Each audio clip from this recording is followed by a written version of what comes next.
You open your eyes. It's a new day. Last night seems so far away. You can almost pretend the horrors you witnessed in the annex were nothing but a nightmare, chased away by the harsh morning light. But you know that the furious spirit of Charles Shaw Jr. yet lingers, locked behind the doors of the town hall, still tied to the earth by its hatred of you and Tabitha. It sure does hate us. I just got here. So save your hate for Tabitha, please. An involuntary shudder runs down your spine. But your thoughts are interrupted by the buzz of your phone on the nightstand.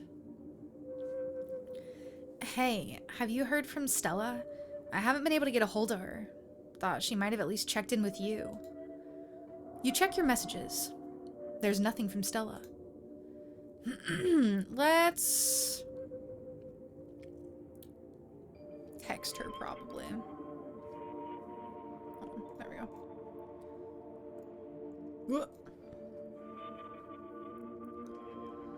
That Wayne guy. Honestly, that Wayne guy didn't come after you, did he? You wait for a few silent minutes. Your message sits undelivered. Let's see. Hey, that freak who's been stalking me didn't get you, did he? You know what? Let's be friends with Kanika. Let's be good friends with my dear friend Kanika.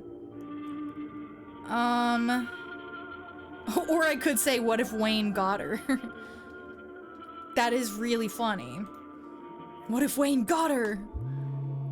Oh shit, do you think that's possible? We gotta look for her.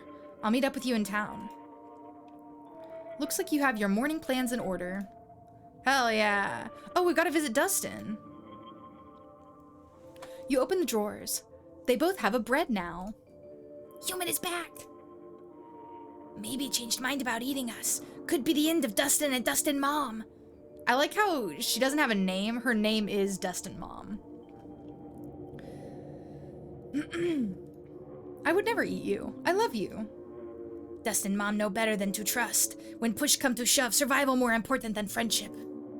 Dustin Mom spent too much time outside. It different outside. There enough bread for everyone here. No needed friends. Dustin still have childhood innocent.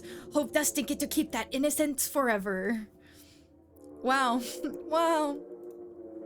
I guess your glass house still has that squatter. Tried to reclaim glass house last night, but asshole squatter too big and strong. Dustin Mom stand no chance.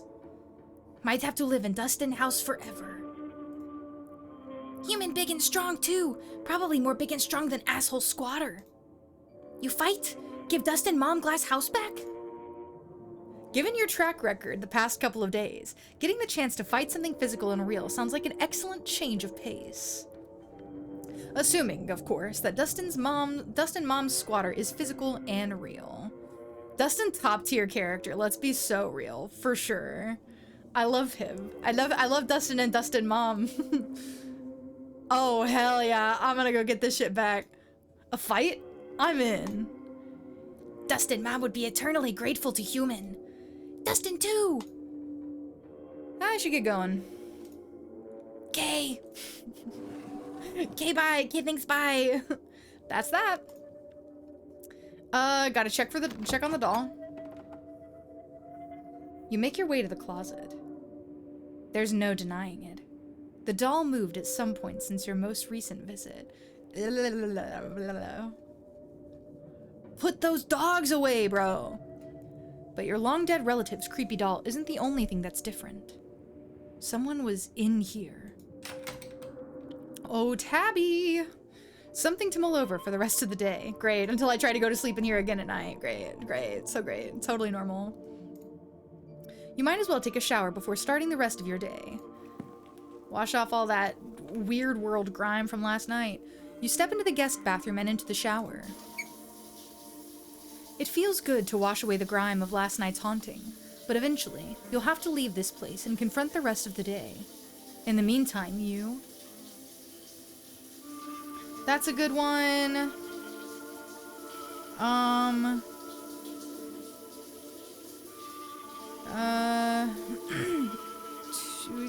I forgot that they're still down there. My bad.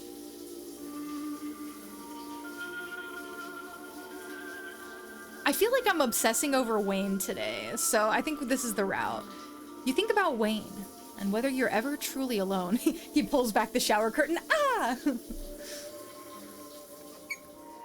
You're done here. You're done. You turn off the faucet and dry yourself off. I think I've made that joke every single time. All right. It's time to face your cousin. Tabby! Let's talk about last night, please. You find her in the kitchen, her shoulders hunched in a tight ball of anxiety. They weren't bluffing after all. They're actually striking. And this week of all weeks, as if I didn't have enough on my plate already. Homegirl, I literally warned you and you were like, it's fine, they're not gonna do that. I've had a full day to prepare for this though. They won't know what's coming for them. Help! Help! Thanks again for having my back on this. I know how some of you city folk feel about unions, so the early warning was a pleasant surprise. I just care about my best friend Tabitha. Street smart. There's an almost cool confidence in the way your cousin talks about the strike. Okay. The lovely, lovely Tabby smile. Though my favorite thus far, my favorite Tabitha moment, this is my second run through of the game. My favorite Tabitha moment has been being in her office with the shotgun up above. Yeah, this is hardcore mode. The being in her office and then there's the shotgun up above and she's like, haha, obviously it made an impression on you. And I was like, okay, I'm just gonna leave now. I'm just gonna go home now. Let's talk about the strike. You want me to infiltrate the strike? Honestly, kind of fire. Ooh, thank you for the follow. Much appreciated. I just love this game. And it lets me stretch my voice acting muscles. Not that I really need to do that since I spend most of my time doing that, but that's fine. Let's see. Infiltrating the strike sounds really fucking fun. You want me to infiltrate the strike? Even if they didn't already know you're my cousin, that seems like a great way to throw gasoline on a fire. This is my problem to fix. Your only job is to stay safe until the funeral is over. You seem confident about the strike. What have you got planned? I've got a lot of things planned. I've already secured enough manpower to keep the mine's basic operations in order. From there, it's just a matter of squeezing the workers until they break. Haha, good one. Most of them will be back to work by the end of the week. I promise. Great. This feels like a bit of a stretch. Usually I'm pro-union, but come on, your mom just died, can they not? Yeah, for sure that one. Right? Let me at least get her in the ground first. Like, honestly, I do think that that's kind of crazy. Like, I understand they don't like Tabitha. I understand that they don't like the way that she and her mom have, and on and on and on, have run things. But like, she just died and Tabitha's grieving. Come on now. Though they think she doesn't have a heart, so. But it's fine. I'm going to sort this out. I just need to keep things together long enough for the mind to get back on its feet. Then everyone will be happy and we can all go back to normal.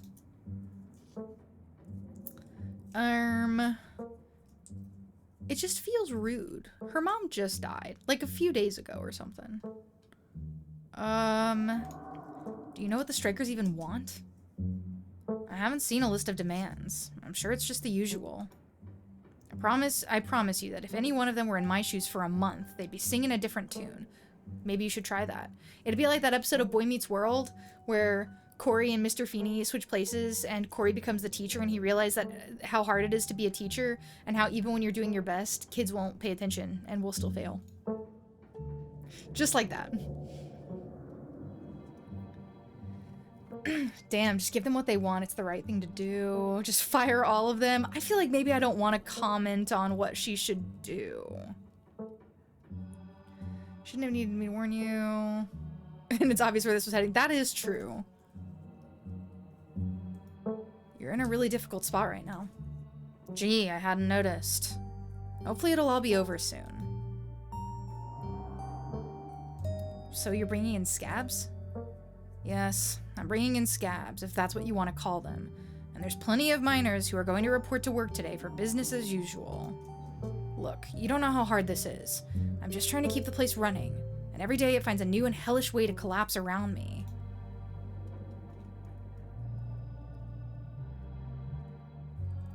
We're good on that. So ghosts are real. I still can't get over that.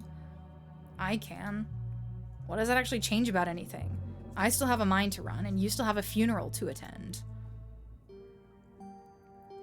Do you regret leaving Charlie down there? Not at all. I don't care if Grandma Eddie killed him. The past is the past, and neither of us had anything to do with it. It's true, we didn't. We can always build a new town hall. We can never get back lost years. So just demolish it and build it again. I wonder if the ghost would still be there. What happens if we flood the basement where he was living? Have you heard anything from Stella? I can't get a hold of her. No, but that's not exactly newsworthy. I'm sure she's just processing what happened last night. We weren't the only ones who were traumatized. Any news about the trapped kids? We have confirmation of at least one voice down there, and the boys have been digging around the clock. I don't think it'll be long before we can put all this unpleasantness behind us. I swear to God, if like Alexis is dead and it's the other punk-ass one who's alive, we're gonna have problems. Ooh, if the mine's in trouble, you should just sell it and sell the estate. Get out while you still can. Interesting. All my homies hate Becca. Becca annoying as fuck, bro. Becca is the kind of like, when you picture an annoying teenager or a teenager who's gonna hurt your feelings really bad, that's who you picture. That's who you picture. I like this one. Tabitha bristles. I'm not giving up like that. This is the Scarlet mine. I'm not just going to cash out on our family's legacy. I'm bringing the mine back to life, one way or another. I've dawdled long enough. Stay safe. No more hijinks. But let me know if you get in trouble, okay? Let me know if you get in trouble. She's my friend. We've bonded. We've trauma bonded. Tabitha slips past you, her heavy boots thudding down the hall as she marches away to face her employees. Time to figure out the rest of your day. Oh, frou-frou. You walk over to the cat. The rolls fucking kill me. Oh, c'est toi. Qu'est-ce que c'est tu veux maintenant? What? Let's see, wait. What do you want now? Is what frou-frou is saying. It's you. What do you want now? Qu'est-ce que c'est tu veux maintenant? Will you ever let me pet you? No. I missed you last night, frou-frou. I don't want to bring up the opossums that live in my drawer, because if I do, I'm worried that frou-fru's gonna like try to eat them. They're my friends, and if anything bad ever happened to them, there would be hell to pay. I missed you last night, frou-frou. That makes one of us. Will you ever let me pet you? And coat my fur in your disgusting human oils? No.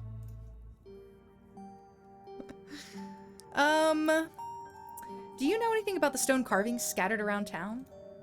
I am not here to be your, comment dit-on, chien, detective. Je suis un chat. I am here to watch you flail about in the darkness. Typo. I'm not here to provide answers to whatever mysteries confound your feeble my feeble American mind. Where are you from, homie? I don't want to threaten frou-frou. I want frou-frou to be my friend. You nod respectfully to frou-frou. She scoffs, her tail twitching with annoyance. But you can sense she's less annoyed than she usually is. Maybe she's getting used to you. For some reason I thought frou-frou was a boy. I don't know why that makes any sense. It doesn't, but... Bye, frou-frou. Good talk. She scoffs as you turn away. Quick jelly sandwich. If Stella's MIA, who knows when you'll get the chance to eat? You make yourself a jelly sandwich in anticipation for the long day ahead of you. Because I'm allergic to the PB. And that's that. Whatever kicked out Dustin's mom is in the garden right now. You'd better look into it before you head into town. Ooh, I'm excited. New things? The air is chilly today. The overcast sky hanging oppressively over the weed-choked flower beds. Too cold. Fuck that noise. You start carefully picking your way through the underbrush. It doesn't take much effort to find a path. Cuttings of prickly raspberry bushes and tangled vines litter the ground around the greenhouse. The glass house, one could say. You step towards the door. It's a goat? It's sealed shut by a lock, and you catch a brief glimpse of a horned shadow through the ancient, clouded glass. What if it turns out to be like a demon?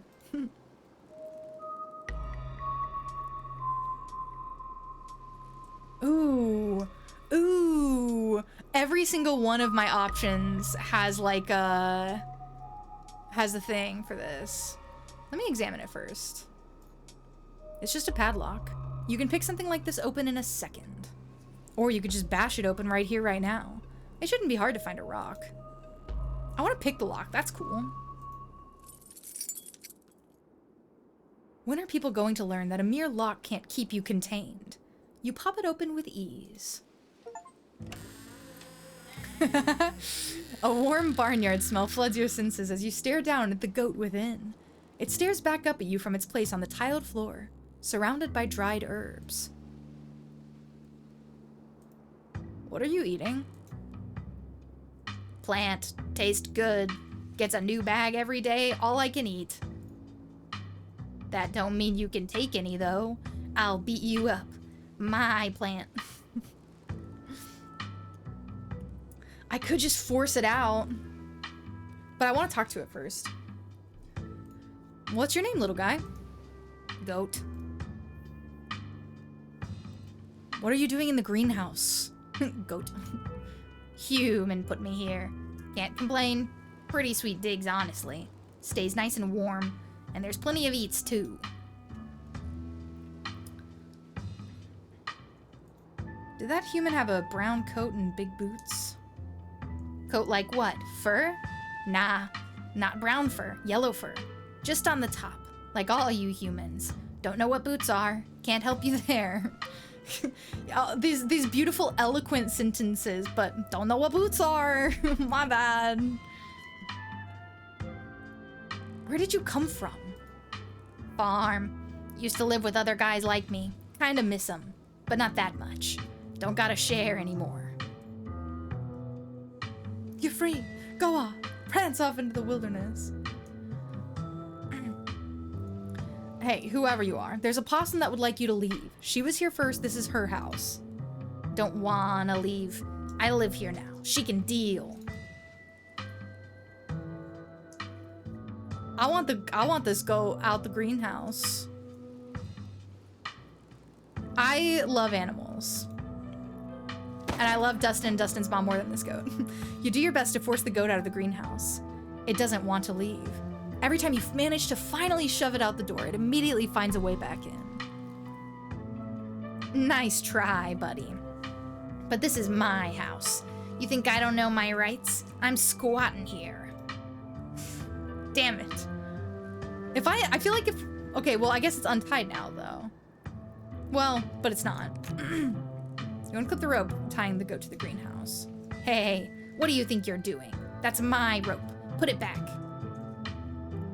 You're free. Go on. Prance off into the wilderness. Nobody can keep you here any longer. Who said I want to leave? These are some sweet digs. I ain't giving them up for nothing. You hear me? Damn it. I wanted this goat out. Guess I'll leave you to it then. Sure. Suit yourself. More space for me. And close the door on the way out, will ya? It's nippy out there. I'm leaving the door open. Suck it. You decide to leave the door open as you head back outside. Dick. you head back to the estate. Oh, that was so funny. You've investigated the garden, with Stella missing. It's best not to keep Kaneko waiting for much longer. Dick. Oh, that was funny. That was good. I know that, what's her name? Janie? Janie cleaned in here like yesterday, bro. All of this shit has not moved once. It's time to head to town. You head to the front door and begin your trek to the town below.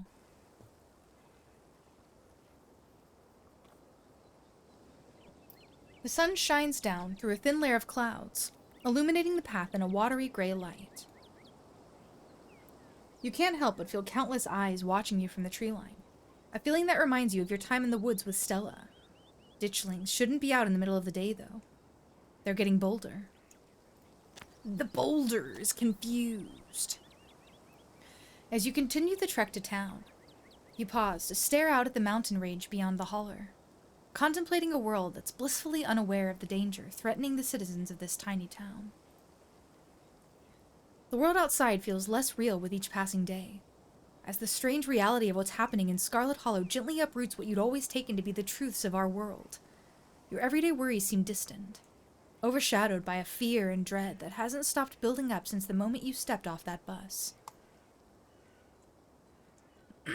Yippee! It isn't long until your journey from the estate is over, and you once again find yourself on the main street of Scarlet Hollow. Hey, you made it. I still haven't heard from Stella, and I've already seen a bunch of those ditchling things scurrying around in broad daylight. I know my mom said they're harmless, but we should start looking for her. How are you mentally?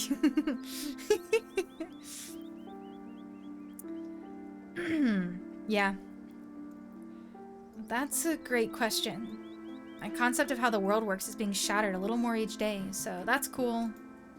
Every day I feel more and more like I need to get out of this town before it swallows me whole. But I also keep feeling like there are too many reasons to stay. Like right now, I can't leave until I know Stella's okay. With her folks gone, the only people she has are her friends. And as her bestie, I can't just let her go running off into the woods to get eaten by a Bigfoot. And my mom is just so chill right now. It's driving me nuts. Anyway, that's how I'm doing. Probably about as poorly as everyone else who was at the library last night. Except maybe Stella. Let's see. So, ghosts, huh? I'm supposed to see your mom at some point today. Maybe she'll finally shed some light on things. I'm not sure what she's planning to tell you today that she couldn't have told all of us last night. Maybe she's going to read your fortune. I should probably stop making fun of her whole new age mystic vibe. A lot's happened in the past couple of days, and only more to come, my dear Kanika. Still, there'll be plenty of time for tea after we've looked for Stella. Any leads? I haven't had a chance to talk to anyone else yet, so nope, none so far. She ran north last night, but that doesn't mean she didn't double back. I'm trying not to worry too much. It's possible she's safe somewhere, just not answering her phone. But I also don't want to bet on that.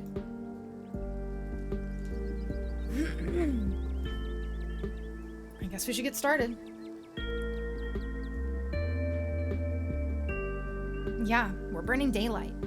Where to first?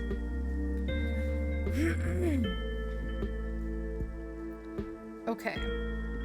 I'm angling for Oscar. I can go to multiple of these places though, right? It's an explore option. Because I went there last time. Let's go here. Let's check in with Oscar and Rosalina. They're at the Maxwell place, right? Yes, the place your oh-so-generous cousin decided was suitable for habitation. I don't really know where else they would have gone, though, Kanika. They could have come to our house, but it sucks. Sorry. I know she's your family and everything, but with what Oscar and Rosalina have been through this week, I just couldn't believe she'd even suggest something like that. You don't get far before the sound of growling and desperate hisses grab your attention. I forgot about this. Ah, shit. What voice did I give Pixel? I only had like one line from Pixel. Get away from Pixel. I'm supposed to be an indoor cat. I'm not supposed to see things like you. You don't even talk, you freak. You turn to see a ditchling approach a cornered cat in an alley. He must have slipped out of the library with everyone else last night. The ditchling, distracted from its hunt by your arrival, cranes its neck to face you, its eyes settling on you with alien indifference. Ugly ass. Punt it? Holy shit. I did see Wayne stomp one of their heads last night. So, you know? You take a deep breath and focus on the creature's body before propelling yourself forwards. I just got an achievement for choosing violence at least 3 times. Excellent. Oh, God! Your foot connects with the ditchling's hide, leaving an imprint in its body as it crashes into the wall. It makes brief eye contact with you in the alley before both you and it turn to face a peculiar sight. A small pack of dogs pounce on the creature, pulling it from the wall, and then taking turns biting and tearing at it until it's ripped to shreds. Their task complete. They saunter towards you. Get 'em! What are Daisy and Scraps doing out here? Are they leading some sort of ditchling hunting dog gang? I lived! Pixel, you got out of the library. Oh, you poor cat. Come here. Ew, don't look at me like that. Pixel cautiously walks towards your group before clambering into your arms. He has a comfortable heft to him. I see how it is. Everyone likes salami. Even the cats, you know? This might be the most accurate statement. This is the best thing that has come out of choosing this name. That's so fucking funny. Wait, which one is Daisy? Which one of you is Daisy? That was just unintentionally fucking perfect. I did not choose salami for that reason, but that was good. We found him last night, terrified and shaking in a bush outside the library. Psh, I wasn't that scared. I've even been helping out. Okay, you're Daisy. You're Scraps? Mm-hmm. Little Pixel here's been volunteering as a scout. Don't worry, we were always right around the corner. Those creatures only like to strike out when they have numbers, but they're hardly very bright. We made sure the little guy was taken care of till the humans were awake. Do y'all know where he's supposed to be? Good doggies. I don't want to, like, be patronizing. So you're this Scraps I've heard so much about. The one and only. This here is Daisy, and we've got a few other concerned locals with us, as well. Just making sure the cats and dogs of the holler are well cared for, considering recent events. There are more of those things in the woods every day, popping out of the innocent bodies of what used to be dogs like us. He's done us a fine service, but you'd best make sure to keep Pixel inside from here on out. I've got a feeling things are only gonna get worse from here. Like to see you try. I was an indoor cat, but now that I got a taste of the outdoors, I will never be satisfied by the indoor life. But maybe I can wait till those monsters are all gone. Well, make sure he gets back to his family. We appreciate it, human. Word's been going around town that there was one among you who could properly understand us. It'll be good to have you on our side during these strange times. Odd things are going on around here. It's important for all us living things to watch out for each other. So are y'all some kind of dog militia or something? Yeah, I suppose you could say that. I'm sure you've met the town's illustrious leader by now. When the powers that be abandon you, it's up to the rest of us to band together and protect those who need protected. Oh, real! They could guide me in Stella's direction. Have any of you seen or smelled Gretchen? The innocent viewer has arrived. Everybody prepare for a jump scare. Is she missing? Oh dear. Scraps, you don't think... Gretchen's person would never let that happen to her. Wherever she is, I'm sure she's safe from those things.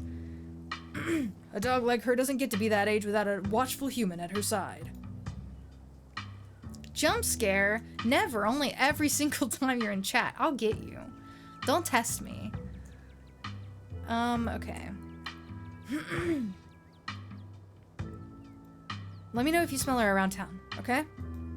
Of course. Gretchen is now our top priority. Any dog that goes missing must be found, but especially her. She's a pillar of the dog community. She's been around longer than any of us. I look up to her. I won't be able to rest easy until I know she's safe at home. No proof, only all of my VODs. Don't go there. I have hours of proof.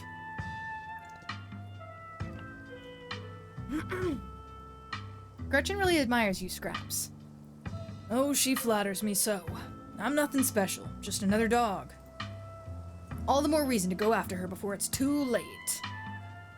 Don't be so modest, Scraps. You're the kind of dog other dogs listen to. That's more than can be said for that Jimmy. Thinks he's so high and mighty just because he can sit and stay the best, as if obedience is the best quality in a leader. It's not. He's cut that sash and that little top hat, no. Yeah, screw Jimmy. I gotta say this. Yeah, screw Jimmy. What a joke. One of you should have been mayor. Well, aren't you sweet? Some dogs just ain't fit to lead. It's not his fault the humans of this town flung him so far out of his depths. That's true. Is there anything we humans can do about the ditchlings? They ain't that hard to kill when there's a whole lot of us. They die easy though, so long as they don't get caught unawares. That's why we're gathering all the local dogs. A big pack is a safe pack. Jimmy may not be doing anything to help, but that doesn't mean we can't take matters into our own hands. Pause? No, Daisy, no need to start in about the mayor. He has his own priorities. So long as he doesn't get in our way, we don't need to go starting trouble. Aren't your families worried about you, off on your own like this? We're country dogs. As long as we come home for dinner, most of us aren't missed too much. Speak for yourself. I know my family has been worried sick, but I can't let that get in the way of what's important. Besides, if I went home, they might tie me up, and then I'd be a sitting duck. I mean, dog. Go on, get! We'd best be on our way. Same for us. For the first time that we know of, those things are out during the day, which means the pets of Scarlet Hollow need us now more than ever. Make sure the humans keep an extra careful watch on their furry companions. The band of dogs scampers off. Yay, I love them all! You just had a full-on conversation with those dogs. It is so weird when you do that. And you even convinced them to help us find Stella. Your powers have finally come in handy. What do you mean, finally come in handy? I also tried to save Dustin and Dustin Mom. Finally coming in handy. Girl, please. Kanika sighs, muttering to herself. Your powers don't even come into play until the next chapter. And who does that help? Nobody? At least on my first run through, it didn't. Knowing dogs are capable of carrying on an actual conversation is going to make being a veterinarian really weird. That's true. I didn't know she wanted to be a... Actually, maybe she mentioned wanting to be a veterinarian. Thank you, thank you. Thanks. Thanks. Pixel in tow, you and your companions continue on to the old Maxwell place. The old Maxwell place. It was clearly once a mid-century modern home, and undoubtedly quite stylish for the time. But it's been abandoned for unknown decades, and moss and vines choke its exterior, barely concealing cracked walls and dust-clouded glass. No jump scare like I said? Engine? I'm still waiting. Hey, where the heck are you taking me? This ain't my house. Before you can approach, the door opens, and Oscar's head pokes out from the entryway. Hello? Oh, sorry if I startled y'all. The walls here are worn down enough I could hear you coming from a block away. Good morning, Oscar. Thank goodness you found Pixel. Rosalina's been beside herself. Oscar's voice is tired. He's had a long night, and it shows. His graying face seemingly having aged in the hours since you last saw him. Please, come in. Pixel, he's okay! Rosalina rushes forward, taking Pixel from your arms and hugging him close to her chest. How are y'all holding up? Stay out of trouble, no partying. I'm doing all right. Rosalina is... I'm fine. Things could be worse. She's all but glaring at you as she talks. She isn't fine. She's angry. Is she angry at me? It really isn't as run down as it looks, and it's got all kinds of weird little features, like an intercom and a jacuzzi. Of course, none of them are really usable with the state of the place. We've turned on the water, and the pipes still work, at the very least. Though I won't be drinking out of them until I've tested what comes out. Dead ass, bro. Rust water. Damn it, I can't flirt with him at all, ever, forever. Fuck. Who am I gonna romance? Bitch. Okay. It's fine. It's fine. I can't romance Reese a second time. My cousin said the miners have heard at least one voice down there. I know it's scary right now, but Alexis and Becca might still be okay. Hopefully Alexis. Water fresh out of Tetanus Lake. Scarlet Hollow classic. I've been to this place once where it was such like a hipster kind of place. They put chlorophyll in your water, and because it's, I don't know, health benefits, whatever. I doubt it does much for you, but I'm imagining the Scarlet Hollow version of that is like you show up and they give you a nice clean glass of water, and then they just have like this bucket of rust water and they like drip into your glass, and it's like, there you go, welcome to Scarlet Hollow. Really? She said that? Do you hear that, Rosa? Maybe everything will work out after all. Yummers. I'll believe it when I see it. And it doesn't change things anyways. You still left them behind. You're mad at me about that? I thought we got over that, honey.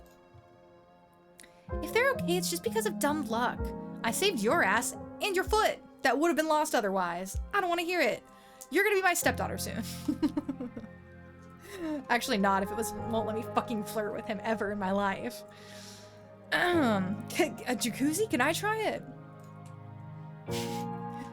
I don't think you want to bathe in whatever has been stuck in the pipes for the past 30 years. No, I think you should try it. Maybe the lead poisoning or whatever will shave off enough years of your life for the ghost to be satisfied and we can go home. Why? I've been here like 3 days. Relax. Rosalina, I didn't raise you to say things like that. If you can't be civil, you should go to another room while the adults talk. He's never gonna want to date me if his daughter hates me. Fuck. I'll still be able to hear you. The walls in this house are more hole than wall. I'm sorry, Rosalina. You don't have anything to be sorry about. You didn't leave Alexis to die, and you didn't make me and my dad live here. Those dumb Scarlets don't care about helping people. They just want to save their own skins.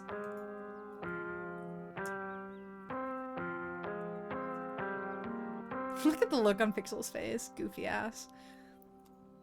We could always try going on a rescue mission for some of your stuff. No, absolutely not. No one is going back in there until we have a thoroughly researched plan of action. This goes especially for you, Salami. Who knows if you'd be able to leave again? How about no one is going back in there, period? We should all agree to just leave the library alone. Possibly forever.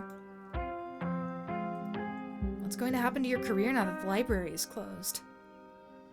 Rosalina's eyes burn a hole into your head. That's a good question. I was up all night wondering the same thing. If things stay the way they are right now, it's essentially like the library burned down. The books are inaccessible.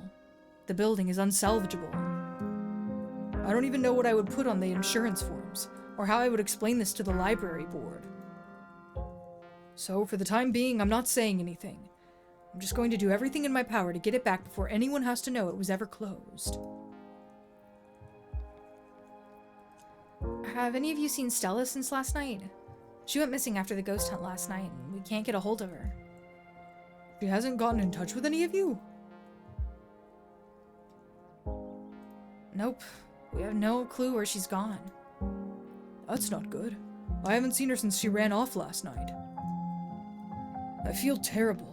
I should have done a better job warning her. Stella was practically banging down your door trying to get evidence of ghosts.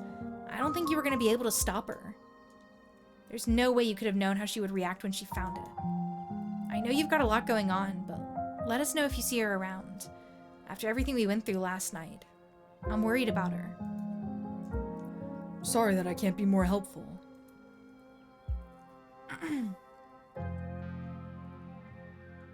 Let's see. Thought it would be much worse. Let's see. So what's the plan, Oscar? There's gotta be something we can do to make things right. Whatever. That's enough, Rosalina. We've all just been trying to survive as best we can, as far as I'm concerned. Salami is the only reason you aren't still down in those mines, so I'm personally quite grateful for what he's done for our family. Besides, Salami is right. We're not going to stay here for long. One way or another, we'll get our house back. There's no need for anyone to take on any permanent life-changing burdens on our behalf. I don't care what it takes. I'm not letting that creature get the last laugh. It's all bravado at this point. Not even Oscar believes what he just said. Sure, that went so great the first time. I've had it with the big talk. I'm going to my room. Let me know if you actually managed to accomplish anything or if we'll have to move to some tent in the woods next. Rosalina storms off. As she leaves, Oscar's shoulders seem to unclench, a tension leaving him as he sighs dejectedly. Let's go outside and give her some space. Damn. I have to make things right. I'm not letting external forces shape my life anymore. It's time to face this thing head on. No more running away and pretending nothing is wrong. For Rosalina. I've been thinking. As far as I'm aware, there was nothing paranormal going on in Scarlet Hollow before very recently. Now here we are, suddenly surrounded by weird little goblin creatures in the woods while entire buildings are taken over by supernatural creatures. You think there was an inciting event, right? I do. That's my thought too. It was never like this in the holler before. Something must have happened that kicked off all this magic stuff. Whatever the cause of this, there must be some way to put this genie back in the bottle. I'm going to do my best to find out if there have ever been any similar events and whether there's anything special about Scarlet Hollow that might explain what's going on. The town archives are, unfortunately, in the library. Rosalina had been pestering me to make some sort of digital backup for months, but I never got around to it. So online sources it is.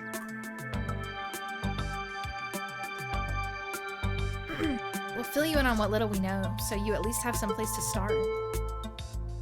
Damn it, I can't flirt again? Fuck. Okay, I'm gonna have to romance somebody else.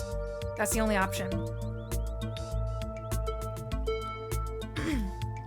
We've been finding these weird stone seals. There was one in the mines and another in your basement. There might be more. These are those carvings you mentioned last night, right? To think there was something like that under my house all this time. And to think someone must have put it there. But who? This gives me quite a few threads to follow. Thank you, Salami. Salami, didn't you say you felt something similar to the mine seal outside the clinic yesterday? I hope that doesn't mean something weird is about to happen there, too. Make sure Pixel stays inside or he might get grabbed by ditchlings. The ditchlings are those things from the woods, right? With those faces? They snatch animals to do some kind of parasitic egg-laying thing. So unless you want one of those things to pop out of Pixel, you better keep him inside. Deadass. I think some dogs kept him safe. Like a gang of dogs. I know it sounds ridiculous, but we saw it with our own eyes. A gang of dogs? I suppose stranger things have happened. This very week, in fact. But we'll make sure he stays safe.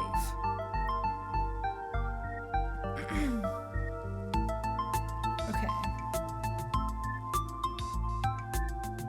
Man! Damn it.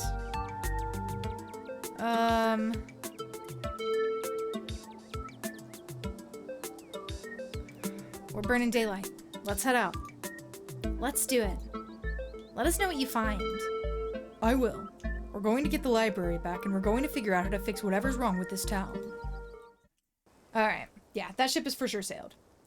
So that's Oscar. Any other ideas? Okay. I want to check out the church because I have yet to do that. So we're gonna do that. We should go check out the church. The church? What? Do you think Stella decided to get religious all of a sudden? The pastor can talk to animals. I must speak with him. Right. You mentioned that yesterday. Okay, we can go to the church. But please don't wind up befriending him just because he shares your weird animal thing. Wouldn't dream of it. It's bad enough that you keep bringing Tabitha around with you. I don't want to have to deal with two intensely unlikable people on a regular basis. He is a creep. Tabitha's chillin'. We're friends. Kanika leads the way, taking you up the gradual slope towards the church. Alright, where is that weirdo? My, 3 visitors at once. On a Thursday? This is unprecedented. But there are only 2 of us. Oh no. Were we followed by a ditchling? Were we followed by Wayne? Stop, old people. Oh, it's just Zane. What are you doing here? All the glimpses of death I've had in the past 2 days have forced me into the midst of an existential crisis, my dudes. I wanted to see if faith held any answers for me. Alas, I have not yet found the solace I seek. Give it time, Zane. It sometimes takes a while for the Lord to work his way into your heart. But when he does, you won't regret letting him in. Be sure to look over those pamphlets I gave you. And of course, I'm always here if you need to talk. Great! Sure thing, Pastor D. Peace, y'all. Anyway, we're looking for Stella. She wandered off last night, and no one has seen her since. We're starting to get pretty worried. We hoped maybe you or Janie had seen her. I can't speak for Janie, but I'm afraid I've seen neither hide nor hair of Stella. If you'd like to talk to my wife, she's just over by the alpacas. Though, Salami, I was hoping we might be able to talk in private. No! Talk? Yeah, sure. I'm sure that's what you mean, Pastor Daniel. Why did I be in private? It's a personal matter. I'd rather folks not pry on this. I won't bite or anything, I promise. And we can talk right here, right in the open. He's a creep! I guess I'll leave you to it while I check in with Janie. Kanika heads off towards Janie and the alpacas, leaving you alone with the nervous pastor. I'm so glad you came. I've never met anyone else who could hear them. You have no idea how long I thought I must have had some kind of insanity. I even thought at one point that it must have been the Lord himself talking to me through them. But they never had anything very insightful to say, so I was disavowed of that pretty early on.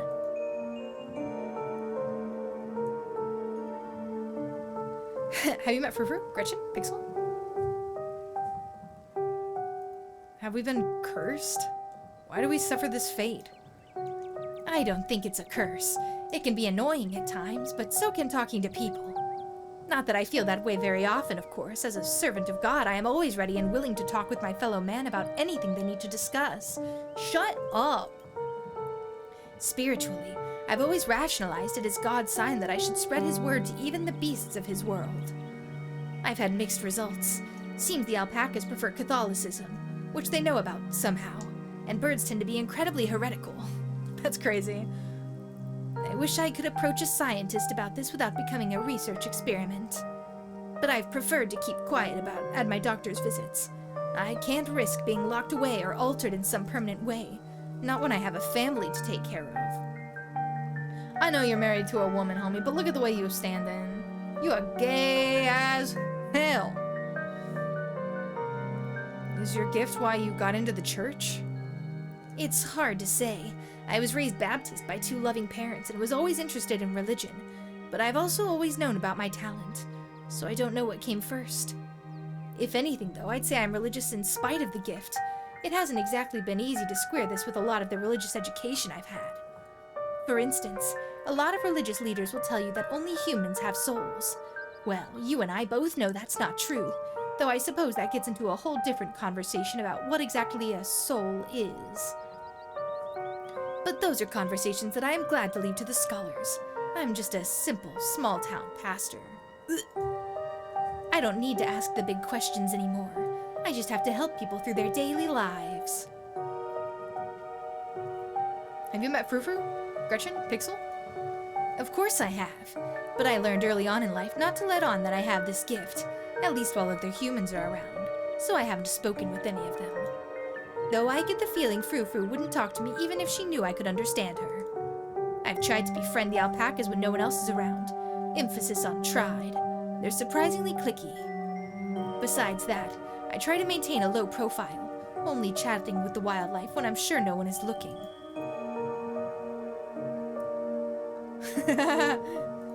Is this why people think you're creepy?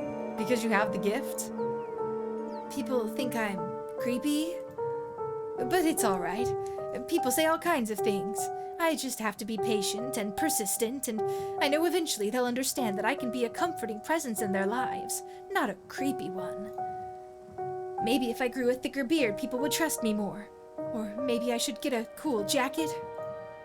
Stop being you, and then people will like you. Oh. Bonded for life. Does Janie know? No, I don't believe there should be secrets between man and wife, so I'll have to tell her one day. But there hasn't been a good time yet. You guys have probably been married for like a hot fucking second, bro. At least like a few years, because you have like a child, right? Building a life in Scarlet Hollow has been a difficult process, and the last thing I need to do is add the stress of her husband being some kind of circus act. Tulip, on the other hand, I'm starting to have my suspicions that she might share this gift. There have been some particularly nasty rats in the church lately, and she's said some things that have led me to believe she might be able to understand them.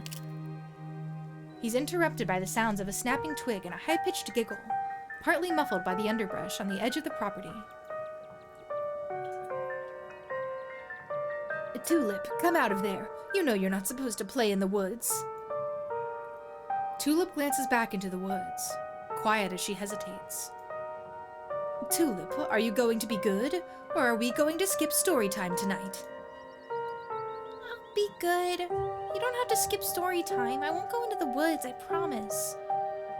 I know you won't, Tulip, because you know it's too dangerous for little girls in there. Why don't you go help Mama with the alpacas? It's just about time they got fed.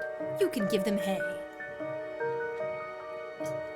Tulip smiles broadly, seemingly excited by the prospect, and hurries off.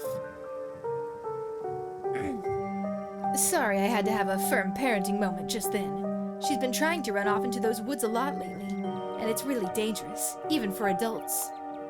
There's this massive trash dump not too far past the trees, but it must be at least 50 years old, so it's all grown over and looks like it's part of the landscape. But if you accidentally walk on it, you might find yourself falling into a hip-deep mound of rusty cans and broken glass. How big a trash dump are we talking? Would a weekend of hard work clear it out? Maybe if you had construction equipment and a team of professionals. It's a big area, and I have no idea how deep it goes. In the meantime, I'm just making sure Tulip knows not to go near it. What were you saying about the church rats? Ah, yes, the rats. So you and I are used to the sort of chatter we hear from wildlife. It's usually nothing that needs to be paid attention to. But these rats, there's something so sinister about them, and they must be huge judging by the sound of them scurrying around in there. Tulip had never shown evidence of the ability before. She's never responded to the alpacas or engaged in conversations with birds. In retrospect, she could have been hiding it the way I did growing up. Because I know she's been talking to the rats. She calls them her friends, has been drawing all these pictures of them. Really ghastly things. I've tried to bring it up with her, but she just gets this little smile and doesn't say a word, like it's her fun little secret. Creepy. It's all innocent enough in the grand scheme of things, but I'm pretty sure they also live out in that trash heap. And ever since she started talking about her friends, she's been trying to sneak out there. I'm concerned she's going to get hurt or catch some kind of disease. What have they been saying? They like to try to goad me into crying or becoming depressed. They watch me through unseen holes and make fun of me and try to figure out how to press my buttons. That's crazy. It's annoying, but easy enough to block out, especially when I'm praying. I don't think they're a good influence on Tulip, though. She's gotten quiet and secretive ever since she started talking to them. I'd hate to think what they say to her when I'm not around to hear. Have you actually seen them? No, but I don't need to. I lived in a dorm that had rats once. You never see them, but the church has all the signs of an infestation. Then there's no mistaking the sound of little creatures stampeding through the walls. I've left out some humane rat traps, but they're too smart for them. All it's done is waste peanut butter. Peanut butter! And I caught a possum in one, poor thing. Possums are never very bright, but at least he got a nice big scoop of peanut butter out of the ordeal. Has Janie heard them? She's not at the church very often. She's usually in town doing her jobs until late, and we spend our evenings in the house. It's just me and Tulip all day long. Janie knows Tulip has made some strange little friends, but I think it's an imagination game. I was hoping I'd sort out the rat issue before she could get suspicious, but they're persistent. So I may have to hire an exterminator if I get the money for one.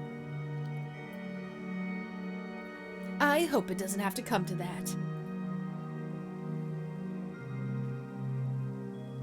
Let's see.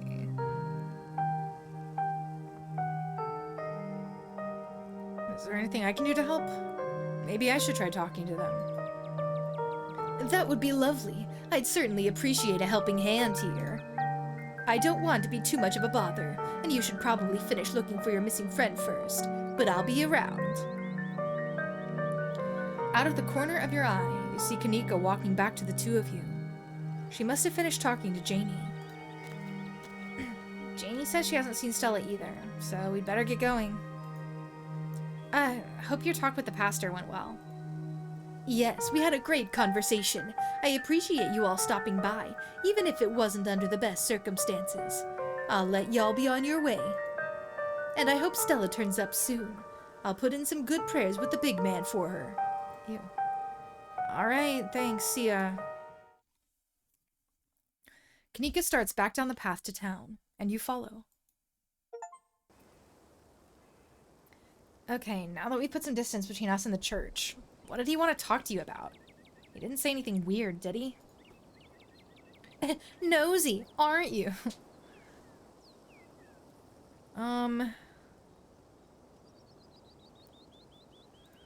Tulip's apparently made some weird imaginary friends. We might want to check it out later this week. Kids make up imaginary friends all the time. Pastor Daniel says that there's a rat infestation in the church, and that the rats are her friends. I don't know. It seemed weird. Okay, as much as I'd hate going back there, I guess that's a loose thread. If we don't have anything else to investigate once we found Stella and... Kanika pauses.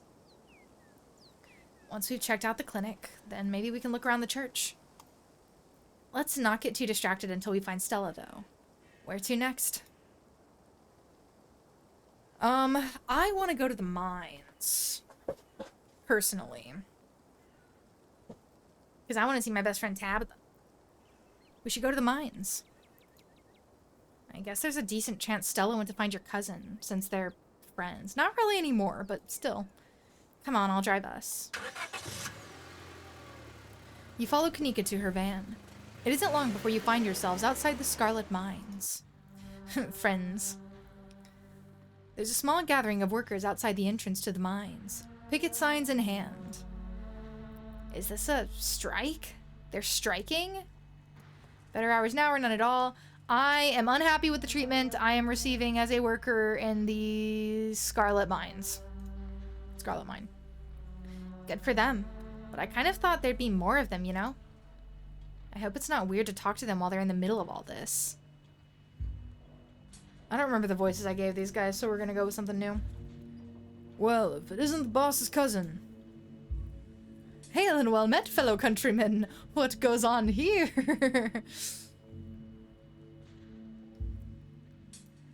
Any word about those kids stuck in the mine? We've heard voices, so we know they're alive. Now we just have to get them out, and you're standing here with a picket sign instead. We got a team working in shifts to dig them out. Oh, okay. We may be striking, but that just means we're not making the boss any money. Not that we won't do everything we can for kids who need us. Good. Can we visit the dig site? No way. There's a ton of dangerous equipment there, and the men working to rescue those kids don't need any more distractions. It's bad enough having parents breathing down our necks. They're making the job that much harder. They have every right to be at the dig site. But that one woman... Becca's mom? Yeah. being hassled enough as is. Shocker, Becca's mom also sucks. Have any of you seen Stella? She's missing. The YouTuber? She's the one on all the banned from property posters, right? We haven't seen her. Now we've been out here all day, so we'd know if she'd come by. Oh no. This isn't looking good. We'll make sure to keep an eye out. How goes the strike? The boss managed to be a step ahead of us. Deployed some scare tactics that lost us a good chunk of support. I don't know who it is, but someone ratted. It's the only way she could have pulled this off. Oh no. There'll be hell to pay once we sniff him out. Yikes! I hope they don't find out anything. Cause let's see, cause Isaacs told me and then I told Tabitha, right? Why did Isaacs tell me? Was it because I sensed he was like withholding something? That might have been it. I can't believe she managed to scare folks back down into the mines, even with the collapse. I can't go back down there knowing the rock over my head could come down any second. I value my life more than a paycheck. If only the boss had the same values, but she just has to make her bottom line. I know there's not a lot of us out here, but there's more of us at the diner, and there's more of us setting up mutual aid. But once people see our follow-through, they're going to join up. This is only the beginning. Let me know if there's anything the general store can do to help. Anything you can think of, we'll take it. We need all the support we can get right now. You're being greedy.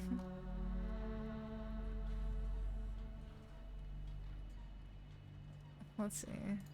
What are your grievances? We'd like competitive pay, 8-hour shifts instead of 12 or more, improvements to the sick day and vacation policies, and a thorough safety inspection before any of us step foot underground again. That collapse was way too close to the active mine for me to feel safe down there until I know for sure I won't wind up buried under 2 tons of rock. We want to change things. There's no reason we should be treated like we're a disposable workforce. If we're the ones making her money, we should be making money too, not just scraping by. Jesus, Tabitha. Okay. I feel like if I say, didn't you try talking to her first? They're gonna be like, yeah, we did.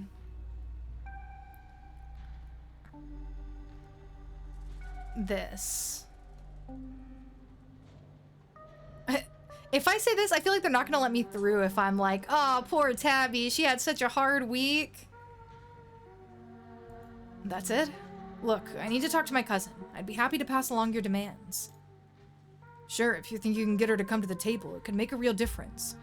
Just make sure you leave the actual demands to us.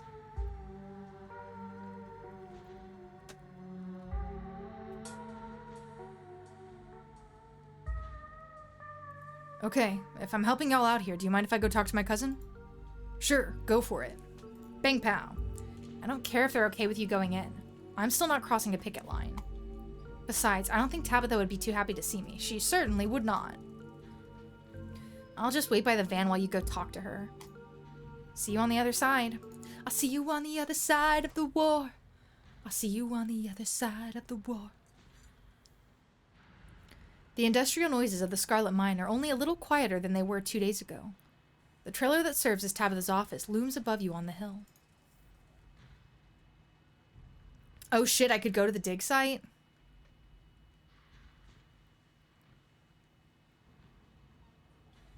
Fuck, I want to go to the dig site, but I don't want to make Tabitha mad at me. What if I just visit it and then come back? Now that you're inside, you're free to examine the dig site. I'm just gonna go take a peek and then I'm gonna come back. The dig site is busy. Massive drills bore into the earth as parents and residents tensely wait for any signs of progress. You're some relative of, whoa, I can't talk. You're some relative of Tabitha Scarlet's, aren't you? Tell her to come out here now. Alexis's family and I have been out here since yesterday morning. My child is down there and Miss Scarlet has barely even made an appearance since she stood around doing nothing for an hour yesterday. Guess she's too busy hiding from her own workforce to come out here and let us parents know when our child might be rescued. Please don't yell at me. This one. This is what I was thinking, so I feel like that's the case.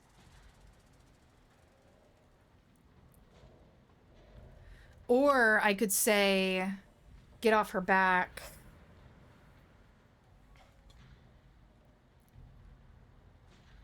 Fuck.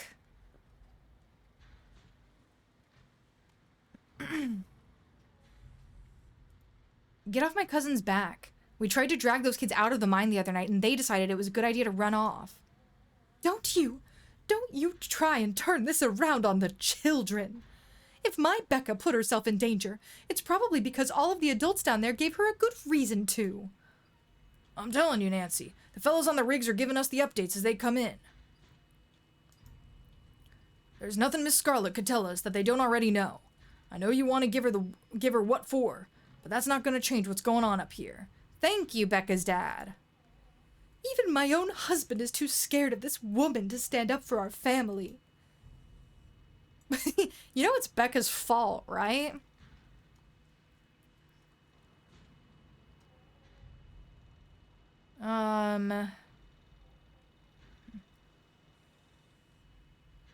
Shit.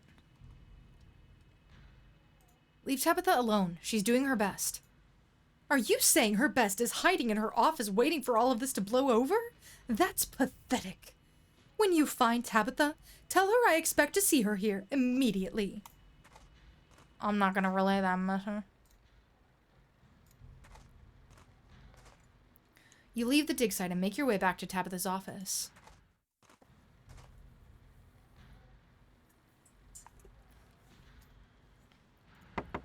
You walk up to Tabitha's trailer and knock on the door.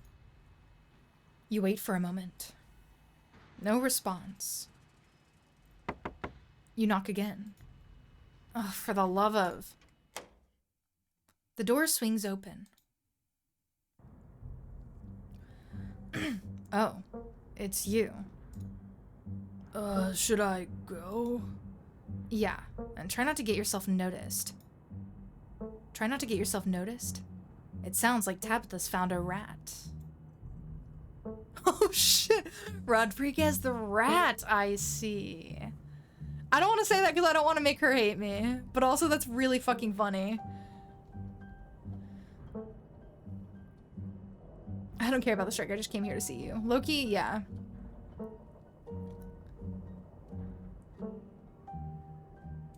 I saw nothing, I heard nothing. That's right. Let's keep it that way. Rodriguez, I said you're dismissed. Now get out of here. The door clicks closed as Rodriguez leaves Tabitha's office. Tabitha heaves a heavy sigh. Please, just forget you saw anything, okay? I can handle this on my own.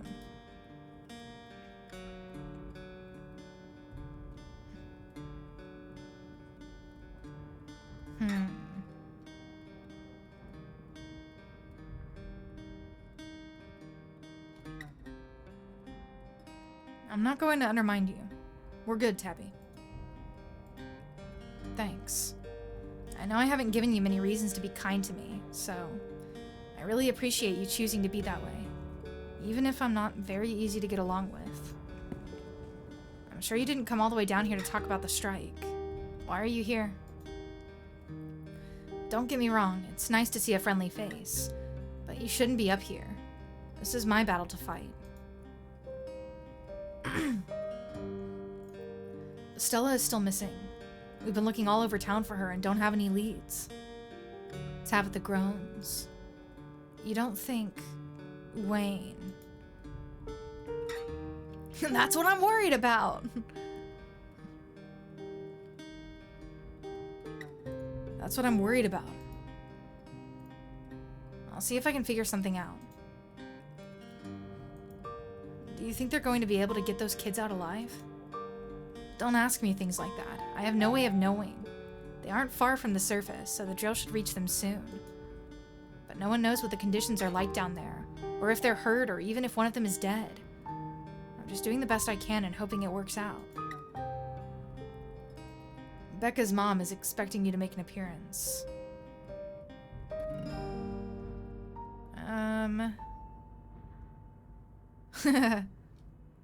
I know she's going through a lot right now, but she's a real bitch. Honestly, yeah. Right? That woman puts Pearl Ann to shame. Thanks for saying that. This hasn't exactly been an easy situation to deal with. Oh. Do you have time to hang out later? I miss you. You do? You're not joking? There's so much on my plate right now. But I'll see you tonight.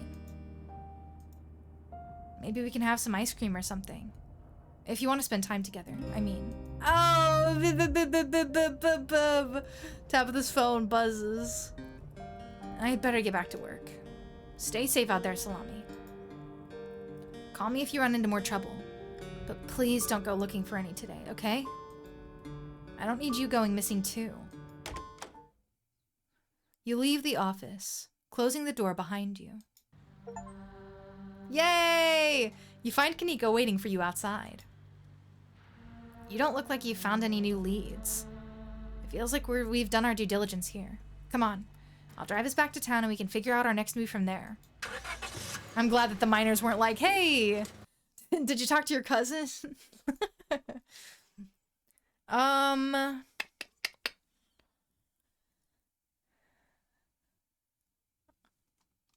I want to do like everything. I've already been to Stella's house before. Let's check out the diner. Good idea. Folks tend to congregate there. Maybe we'll run into someone who's seen Stella. Can't remember if I came here in my last run. It feels like you've walked into a private meeting. Oh, this is it? This is the strike? Fuck. The back booth is full of miners, and they're having what seems to be an intense discussion. Their expressions gravely serious. Get out of here, you fucking clanker. Bitch ass motherfucker. Okay. Hey, it's Salami and Kaneko. Long time no see. Hope the town has been treating you well. Are we interrupting something? Of course not. Everyone's welcome here. Just, be careful not to step on any toes. Things have gotten a little tense over the past couple of days. Wait, is this Isaac's? I can't tell. The miners in back were too engaged in conversation to notice you enter, and instead of speaking in hushed voices, they argue with each other loudly enough for you to easily overhear. There's no way I can risk something like this. Y'all know my sister's tuition depends on this paycheck, and I can't afford a place outside of the company housing. This is too risky. We should just cut it out now before she starts firing people. I hate to say it, Zax, but Harrison might have a point. Everybody shut it. Smith just let me know the boss cousin over there was snooping around up at the mines this morning. Let's not give the boss any more ammunition. Smith didn't seem to be too worried, but still, we don't have a lot of room for error here. The conversation cuts out, an uncomfortable silence falling over the diner as the miners watch you with suspicion. Hey, have any of you seen Stella? She's missing. The YouTuber? We ain't seen her. Harrison's voice drops to a barely audible mumble. I hope she's okay. She hasn't been around, but I'll let you know if I hear anything.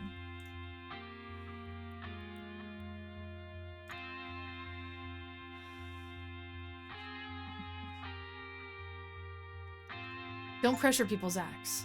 If they don't want to strike, they don't have to. Oh shit! I just got an achievement for that.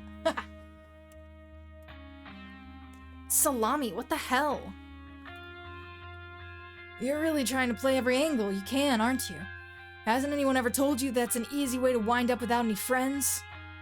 Just get out. You're not welcome here. All of you calm down. If a fight breaks out in my establishment, you're all out. I don't care who's in the ride.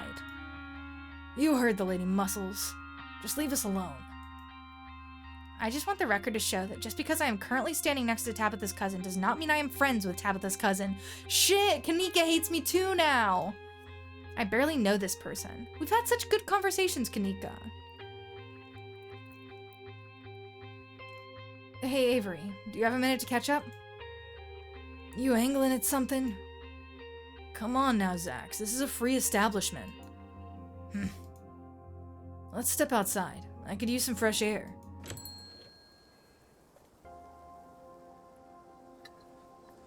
Avery pauses for a second.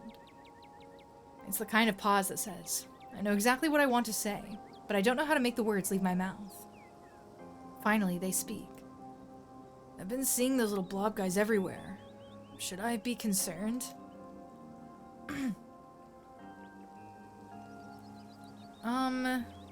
Ew. Ew. Ew. Flamethrower? They're not a big deal. Just hit him with a stick or something. Wayne stepped on one and it exploded. They're not very threatening. Maybe they're not threatening to you. You're kind of ripped. Well, you know, you can say it again if you want to. But, who's Wayne? It's a long story, and the ditchlings do seem kind of fragile, but I don't know. They've also been killing a frightening amount of wild animals, so I think part of their whole thing is strength in numbers. Which means we should be very worried that they're multiplying. Once there are enough of them, I'm not so sure people would be able to fight them off on their own.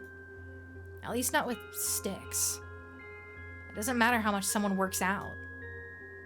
What do they do when they get you? Do they eat you or something? I think they lay eggs in you.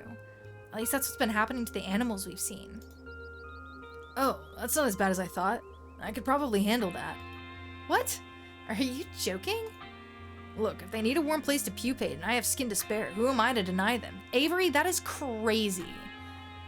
Ugh, that's so gross. The thought of feeling something like wriggling under your skin, stealing your nutrients until it eventually erupts out of you. Kanika shudders. Sounds like the miracle of life to me. You're yanking us around, right? Maybe. Avery is not yanking you around. That's fucking insane. Anyways, I shouldn't get too off topic. You wanted to chat? What do you make of all the stuff going down with the miners? The strike? I'm all for it. The workers seem to be pretty split. It might be an uphill struggle for them. But I'm glad they've decided to set up shop in the diner. We're happy to support in any way we can, even if that's just by making sure they have a steady supply of caffeine. Mini fists for my big fists! A big fist, that's crazy. Oh wow! This is crazy. What's a strike?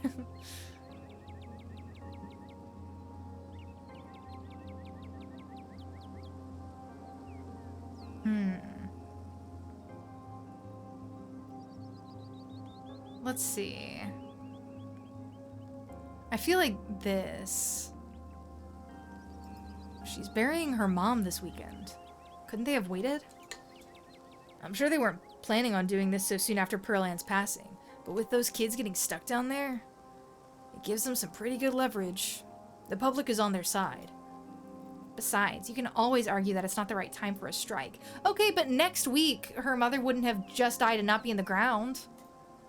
But waiting for the right time goes against the whole point of striking. You're supposed to disrupt things. You're supposed to be a nuisance, because that's how you get the boss to listen to you. Do you have any idea where Stella might have went? Nope, not at all. But I'll let you know if I hear something. Last night was an ordeal, for all of us. I think she was especially shaken up. She just ran off without saying anything. We're pretty worried. Have you noticed anything weird going on around town? Aside from the ditchlings, that is. Avery pauses, thinking for a moment. I don't think it's supernatural, but I haven't seen Julius since Tuesday, which is pretty unusual. He never skips the diner 2 days in a row unless he's out of town or something. And maybe he is. I don't know him well enough that he shares his weekend plans with me or anything. I don't like the thought of more people disappearing right now. He might just be out of town. But he's kind of an old dude. Maybe it couldn't hurt to have somebody check on his house, see if he's there or not. I'll try to do that before my shift tomorrow. Don't do it, Avery! Totally. I'm sure you're both antsy to get back to looking for Stella. I won't keep you. God damn, and I haven't even gone to the clinic yet to do all that shit. Fuck. Long ass chapter. Still no signs of Stella. We should go to the cops, right? Let's at least check her house first. The last thing we want to do is file a police report when it turns out Stella's been sleeping in the whole time. But I already done been there, did that. Yeah, we've been running around to town getting all riled up, and meanwhile, she's probably just sleeping in or something. I would have checked before we met up, but I was honestly kind of nervous I might run into some other horror from beyond the veil if I went exploring on my own. You make your way towards Stella's house. Kanika knocks anxiously on the door.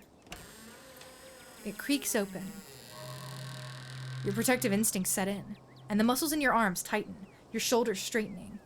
If danger lurks ahead, you're ready for it. This doesn't look like a break-in.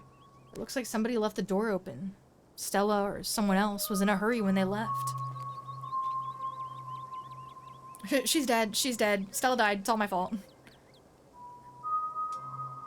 Okay. Stella? There's no response. We should go in, right? Yeah, we should go in. Unless in this round, because Wayne threatened to moita her if she's actually dead. The living room is almost exactly as you saw it the other day. Whatever happened to Stella? It doesn't look like it happened here. Okay, nothing unusual so far. This is a perfectly normal living room. No blood or viscera. Not even a tipped over lamp. That's good.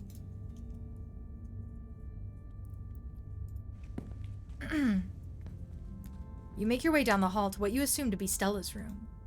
She's not here. Though it's a little untidy, it's the usual sort of untidiness that accumulates when someone doesn't often have guests in their bedroom. There aren't any signs of violence. It sure looks like a room. Any thoughts? Yeah, nothing much to comment on. This is what her room's been like for pretty much the entire time I've known her. The only thing that's changed is the computer getting a lot fancier. Aw, she still does those corkboard with string things. She loves putting things on there. I don't think they actually mean anything, but they're more for decoration anyway.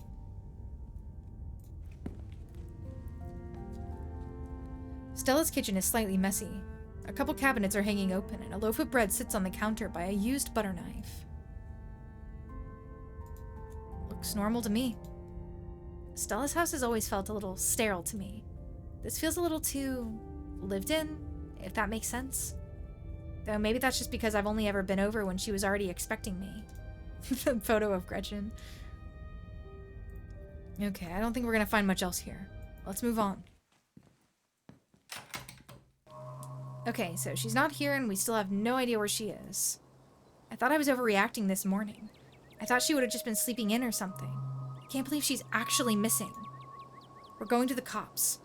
I know they probably won't actually do anything, but we should see if we can get them to start looking for her before we go anywhere else. Yeah, let's go.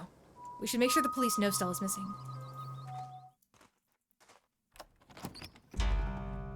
The police station is exactly what you would expect from a town the size of Scarlet Hollow. It smells strongly of coffee and faintly of aged furniture and paper, and the general tidiness speaks of a department that doesn't get much of anything done. But you're also not alone here. You enter to find a worried Beau standing between you and the officers behind the desk. Let me get this right. You're trying to report a missing pumpkin? Big Betty wasn't just a pumpkin, Sheriff Hugby, sir. She was gonna be a prize winner. Raising her was the last thing me and my daddy did together. She's important to me. Are you sure it was Julius and not some enterprising bear that got a hold of it? Y'all know Julius thinks that land belongs to him. He probably thought Big Betty was his to take. He ain't coming to his door, so for all I know, he might be all the way to the state fair by now with our pumpkin. Ain't there something y'all can do about it? I'm afraid we'll at least need some kind of evidence to go on before we can go barging into a man's home, son. Why don't you see if you can find something a little more solid for us to go on? Then we can see about helping you out. Listen up, boys. We've got a missing person on our hands. Stella hasn't been seen since yesterday, and the front door of her house was left open. The place was a mess. Oh, so you think you're leading an investigation, do you? coming in here like you have some kind of authority? Well, then why don't you march on out and dig up some clues if you think you're such a big shot? You cross your arms. Your muscles bulge imposingly. You stare Officer Derrickson directly in the eye, unblinking and serious. Of course, it's nice to see a citizen such as yourself taking initiative on a possible investigation. Help from citizens such as yourself is never frowned upon, and we'll be sure to make a note of her being gone. She'll turn up. She always does. Bo, did you manage to find your dad? I wasn't aware you knew about Duke's hunting accident. Not many people do. Are you hiding something? Bo's stoic expression breaks, and for a moment you can almost see tears forming in his eyes. But he blinks them away. Bo! Yeah. I found him. I gathered what there was to gather. We're giving him a proper burial in the family plot. It's been tough going, trying to dig the hole while the farm is crawling with those hairless things, but it needs to get done. Do you think they'll go back where they came from soon? Mama and me have tried to fight him back as best we can. But it seems like there's more every minute. Let's see.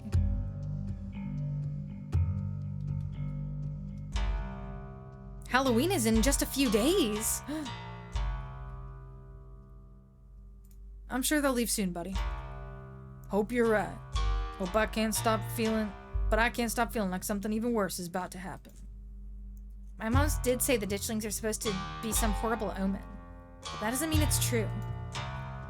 For all we know, the weird stuff is behind us and those creepy little things will crawl back to wherever they came from and Scarlet Hollow will go back to normal. Hiccup. But I guess it doesn't hurt to plan for the worst. I'll do my part. I'll take out as many of those nasty little creatures as I can. I hope it helps. What's all this about a pumpkin? Seems Bo here misplaced a considerably large pumpkin. Have y'all heard a word I said? I didn't misplace Big Betty. She was stolen. And I know who done it, so I appreciate it if y'all would give Mr. Tremaine a visit and set things straight. And I'm telling you, we can't barge into your neighbor's house just because you want us to. What makes you think Mr. Tremaine stole it? You're poking a wasp's nest, Salami. There's 100 years of history here. He's been claiming Big Betty was his since day one, on account of he thinks it was planted on his side of the property. The Calloways and Tremaines have been at this a long time. Oh wait, no, it's Sheriff Earl. The Calloways and Tremaines have been at this a long time. They can never agree on whose land is whose. This ain't the first time we've heard something like this, and we get our fair share of calls from Julius Tremaine, too. Why is this pumpkin so valuable? Me and my daddy put a lot of work into that pumpkin. She was near 2,000 pounds, a guaranteed blue ribbon. Naturally, our first question is how an old man like Julius Tremaine manages to move a pumpkin that size. Makes the whole story just a little difficult to believe. I don't know how Julius managed it, but I know it must have been him. He ain't even come to his door to answer for what he done. At the very least, he could give me seeds from what's left of her. Raising her was the last thing Daddy and me did together. You want me to go over there and kick his ass for you?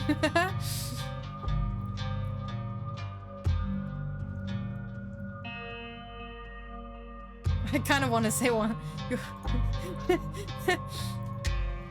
Watch it, Salami.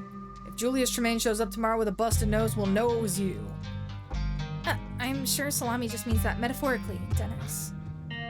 Daddy always said folks like us shouldn't use our strength to hurt other people. Just because we're bigger and stronger don't mean we can use it to boss anybody around, even if they deserve it. You folks part of a cult and that's why you're not doing your jobs? Let's just get going. Well, no one can say we didn't try. Let's keep looking. Well, that was a total waste of time. I hope Bo finds his pumpkin. Where to next? As you consider your next steps, you remember your appointment with Sybil. She seemed to be confident last night that Stella would be okay. Maybe she'll be able to help you find her. Aside from your cousin, she's the closest thing this town has to a real authority figure. She's the only person who believed you and Stella from the beginning. She could prove to be a valuable asset. And she'd never disparage your gift. Perhaps she's one of the few people in town who could truly understand you. We should talk to your mom. I'm supposed to have tea with her today. Sure, we can humor her. She's probably going to give you some rocks or bundles of herbs or protection or something. Which might actually work. Who knows? Guess there's only one way to find out. Yeah, there we go. The bells of the general store chime welcomingly as the two of you enter. Kanika, there you are. You were supposed to stay in bed today, remember? And hello, Salami. Hope you're sufficiently recovered from last night's fiasco. Sorry, Mom. It's just that Stella's missing and Stella can take care of herself. Unlike you. You need bed rest and lots of fluids. You don't need to go running around town spreading that cold of yours. Go on, get up to bed. I'll be up in a minute with more tea. I thought you had some kind of important thing to talk to Salami about. I'm really feeling okay. I want to hear what you wanted to say to him. I'll just be doing a tea reading. Haven't those always bored you to tears? Okay, you're right. I'm not feeling well. I should really lie down. Bye, Salami.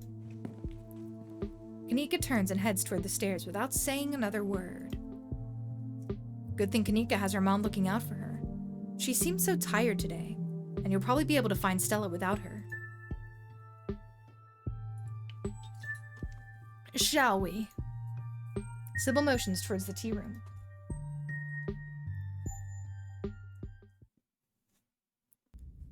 Please, have a seat. I'll bring you a fresh cup. You take a seat at the small table at the edge of the room. It's dark here, only a sliver of sunlight able to filter through the heavy curtains, supplemented by the bright grow lights over the plant in the corner. Sybil joins you at the table and places a cup in front of you. It smells light and citrusy, with an undercurrent of decaying earth. It's the same tea you sampled with Avery at the diner on Tuesday. I'll be able to do a reading once you're done. Until then, how about we just chat?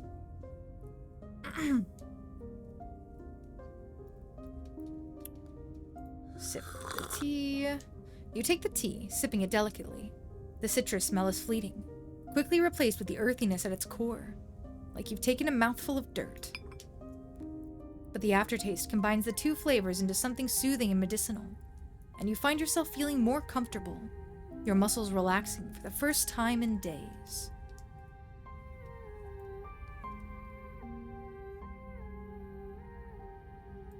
Quit yanking me around. You have something to tell me. Just come out and say it. I'll need your tea leaves first. I have pieces of the puzzle, but the tea leaves should help to give me the full picture. You close your eyes and take another sip, and then another. It's delightful. The tea is gone before you know it.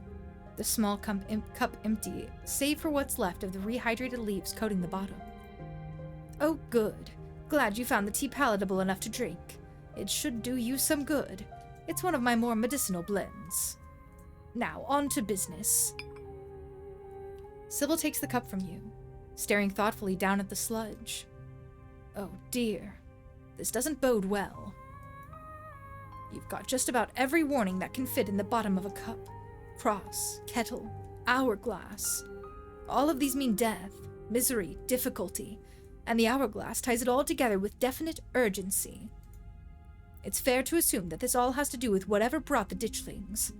Something is coming, and whether any of us can stop it, I'm not sure. But we may at the very least be able to figure out what it is. And there's a central figure here, a cat, an enemy lurking in plain sight. He's gotta be Pixel or Frou.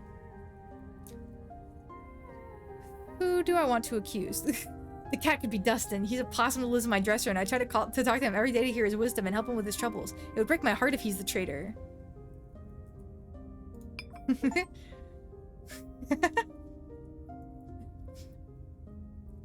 Wait, it says friendship ended with my possum, my dresser possum. No! I didn't mean to do that. I didn't mean to do that. Dear, I don't think you need to be worried about the possum living in your dresser being the cat. You're almost certainly looking for a human enemy. You don't have to figure out an answer right away. It often takes time for the mind to connect the dots. Just be on guard, and keep vigilant that someone close to you isn't to be trusted. We know from the ditchlings that something terrible is coming your way, and it's likely that it's connecting to some hidden enemy. Perhaps we can try to counteract whatever might be planned for you. Judging by what you told me last night, those stones, carvings, seals, whatever you want to call them, I think it's likely they have something to do with this. Until the cat reveals itself, it seems like your best course of action is to seek these carvings out, piece together what you can from your visions, and arm yourself with information. Have you sensed any others around town? Do you think you might be able to find another? Your thoughts drift to that door yesterday, the one that seemed to draw you in, urging you deeper into the clinic. Even just remembering it is enough to tug at you, compelling you to return and open it to see what's on the other side. You can find Stella later. Maybe you can even find her there. What's important now is finally seeing what's hidden in the clinic. You didn't get all this from the tea leaves. Of course she didn't. She's smart. She knows how to deduce things from the leaves. Of course not. Tea leaves are merely a guide. Sometimes they can help confirm suspicions, or fill in where my intuition falls short. My family has lived in these hills a long time, as has yours. I know the Scarlets have secrets. I know Vivian was scared for you. But your place in all of this is something we have to figure out together. And that's where little tricks like tea leaves come in handy. But we shouldn't digress. Do you know where you might find the next stone? But bad stuff always happens around them. What happens around these stones might not be anywhere close to what could happen if we let the danger encroaching on both you and this town act unopposed. The ditchlings are multiplying every day. This is all going to come to a head, and it may just be a question of how prepared you are when it comes. Learning whatever you can could save your life, even if you're faced with more ghosts or ghouls along the way. I think that's all the help I can offer. I hope this conversation has been illuminating, even if it just brought up more questions than giving any clear answers.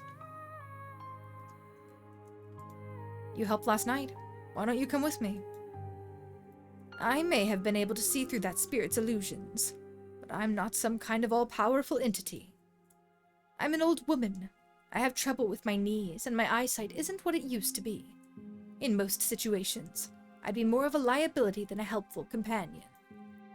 Imagine if I'd been in those mines with you, some use I'd be, struggling to climb over rocks and ladders, throwing my back out from all the crouching.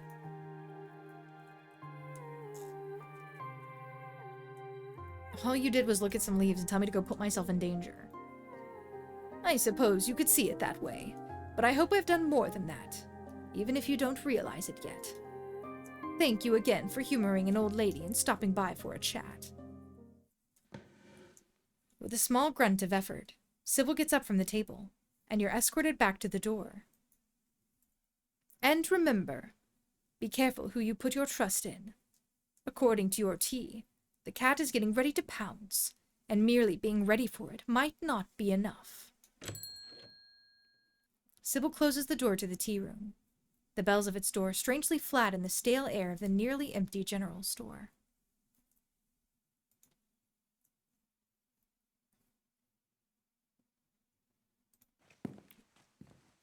You're not going anywhere before checking in on Kanika. You make your way upstairs. You knock on Kanika's door. Mom, I really don't need any more tea. I think I'm just going to lie down for a while. I'm not your mom. Oh, Salami. What's up?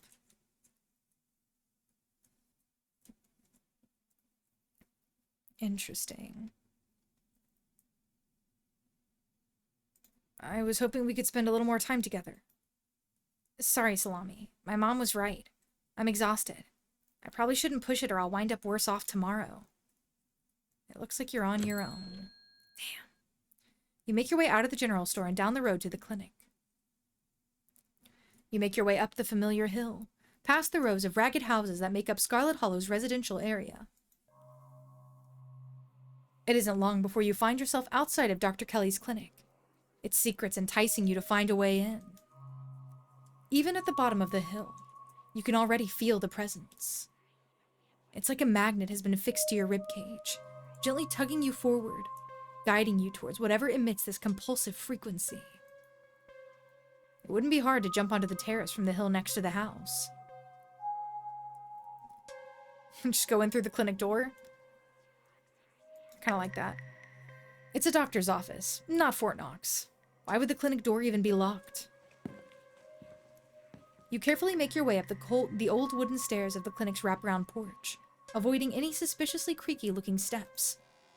You push the door open slowly, just enough for you to slip in, but not enough to risk any sound from the door's ancient hinges.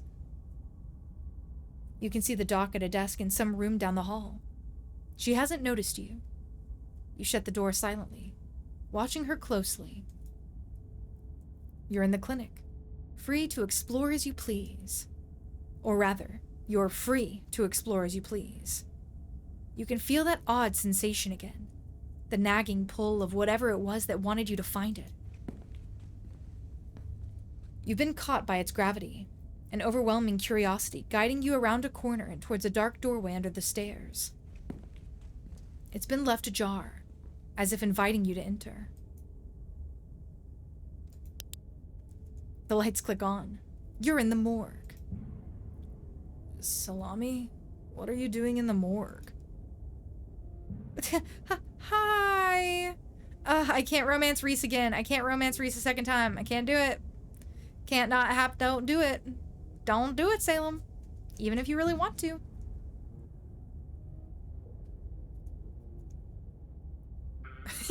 You haven't seen Stella around, have you? She's been missing since last night. I haven't. Did you think you'd find her in the morgue? His words seem distant to you. The tugging is strong down here. You can almost feel yourself slipping into a trance, and your eyes wander to the back wall of the morgue. You need to see what's back there. You touch the wall. It feels disappointingly solid under your palms. Hey, are you okay?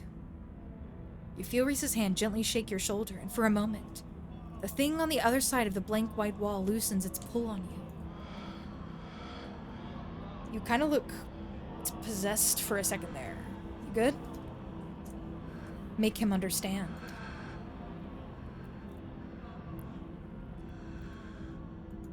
Let me inside. Inside the wall? You stare longingly at the wall. You're really serious, aren't you? This is probably a bad idea, but if you really need to get in there, I'm pretty sure there's an emergency axe somewhere upstairs. I just need to get the doc out of your hair. Should take 2 seconds. Oh shit. Why use axe when I have arms? Why not just break wall with fist? I'm not an expert, but I'm guessing it would be more efficient for you to use those big arms to wield an axe instead of tearing into the wall like some kind of wild animal. Oh, that would be super cool to see. Be right back. He strides past you, his long legs moving swiftly. He seems excited, his usual dour demeanor replaced with an uncharacteristic pep when faced with the prospect of sneaking around and tearing down walls. You hear his soft voice filtering in through the open doorway at the top of the stairs, a hoarse, sickly edge added for effect as he speaks to his mother. Hey, Mom. He coughs gently. Reese, I didn't know you were awake. I still feel like shit, but I think I can finally try to keep some juice down. It looks like we're all out, though. Really? I thought I just picked some up. I've got an errand to run on Main Street anyway. I'll go pick up some orange juice, and some ginger ale, too. That would be awesome. Sorry to ask. I know you're probably busy. It's no problem. It doesn't take long. Don't do anything too strenuous while I'm gone. Just lie in bed until I get back. Thanks, Mom. I'll take it easy. You hear her footsteps move down the hall. Then the front door opening and closing. It worked. The theatric rasp has left his voice, excitement rising in its place. Come on up. We don't have long until she's back. As you step out of the morgue, you relax. The extra space between you and the carving has weakened its hold on you, and with it, your desperation to claw your way through the wall and unveil it. It's one of those emergency fire axes, so it should be pretty obvious where it is, though I'm not sure where she would be keeping it. I'll show you around. Let's try the doc's office first. You make your way to the doorway of her now vacant office. I don't see an axe in here. He's right. A cursory glance reveals nothing but stacks of paper and cabinets of medical supplies. But something on the desk catches your eye. Some sort of records, with your family's name on them. You scoop up the folder, tucking the documents in for later perusal. Reese watches you with curiosity. Stealing medical documents? No. If my family is gonna keep secrets from me, I'd better learn what I can. Totally. Steal anything you need to. You've got a mystery to solve. I'm not gonna stand in your way. I love him. I love him, not just because he's a twink, but because I love him. Let's check the medical supply room next. I can imagine a room full of chemicals being a place someone might want to keep an axe. Better be careful stealing stuff in there, though. That might really get you in trouble. You turn around and leave the office. It's time to move on. Come on, let's keep looking. There it is. Looks like it needs a key, though. We'd better not break the glass. I'd rather explain why I had to steal the axe after we've had a chance to use it. There must be a key in here somewhere. He stops, as if listening to something you can't hear. Shit, she's back already. That was the fastest fucking trip to Main Street ever in my life. As if on cue, you hear the front door to the clinic open and close, the creak of its antique hinges echoing down the hallway. Footsteps start down the hall. She's headed this way. Quick, we gotta hide. I'm not supposed to be in here. He opens the closet door and hurriedly motions you inside. You slip past him, scrunching into the small space as best you can. He attempts to slide in after you. You make space, and he slips in next to you, closing the door just enough that you can both still monitor the entrance to the supply room. Dr. Kelly storms in, plastic bag in tow. She takes something out of the bag and places it on the counter. And then she hurries back out, bag rustling as she makes her way back down the hallway. We better wait a second, just in case. You're momentarily distracted from the danger at hand by Reese's sudden close look. Oh, hey, John. Don't mind me. It's almost strange to be here with him after the way he was hidden away for the first few days of your week in Scarlet Hollow. It made him into a seemingly mythical figure. The tragic artist, wasting away in a basement, guarded by a tyrannical warden. We are, in fact, back at this place. And I'm not going to romance Reese again, but I am thinking about it. Now he's right in front of you. A flesh and blood human being. One you could reach out and touch if you so desired. Because the boat has sailed with Oscar, the boat has sailed with Kanika, I'm pretty sure. So, like, what do I got left? You know? I might try to romance Stella. If she'll, like, let me. But who knows? Let's see. Press the door. You reach out, steadying a hand as if trying to get a better look at the office through the small crack in the door. You can see the edge of the door tremble and realize that Reese is shaking slightly, the air between you practically vibrating with the tension. Sorry, I know these are close quarters. Does it bother you to be so close to someone else? Okay, I messed it up unknowingly. I messed it up because in the first chapter, you go meet Oscar and kind of start to become friends with him. And I skipped that and did something else without realizing I wouldn't end up going there to talk to him. So I pretty much fucked it from the get-go without realizing it. I didn't know. I thought I would go do something else and then go meet them at the library. I was wrong. It was most unfortunate, so I kind of fucked it immediately. And I fucked it with Kamnika and like earlier in this chapter because I'm being Tabitha's bestie cakes in this run, so I wasn't like directly opposing the strike that's been happening, and so now Kanika's mad at me. Maybe I won't save her next time, you know? She doesn't want to fall in love with me, I'll let her fade into oblivion. His gaze is fixed intently on the office outside the closet door. The hand gripping the doorknob is trembling slightly, the edge of the door shaking almost imperceptibly with his nervous tremors. No, it's actually really nice. He relaxes slightly, his tense shoulders easing back down from their place by his ears. His arm rests gently against your shoulder. His skin is cold, as you'd expect from someone who'd just been napping in a morgue. But it's not unpleasant. It's almost a relief in the sticky air of the closet. You're so warm. His voice is almost imperceptibly quiet, his words struggling to be heard over footsteps that once again echo down the hallway outside. His head swivels suddenly. That was the door to the house. We're in the clear. Let's go. The two of you spill out of the closet. Reese quickly and quietly starts pulling out drawers, scanning them for keys.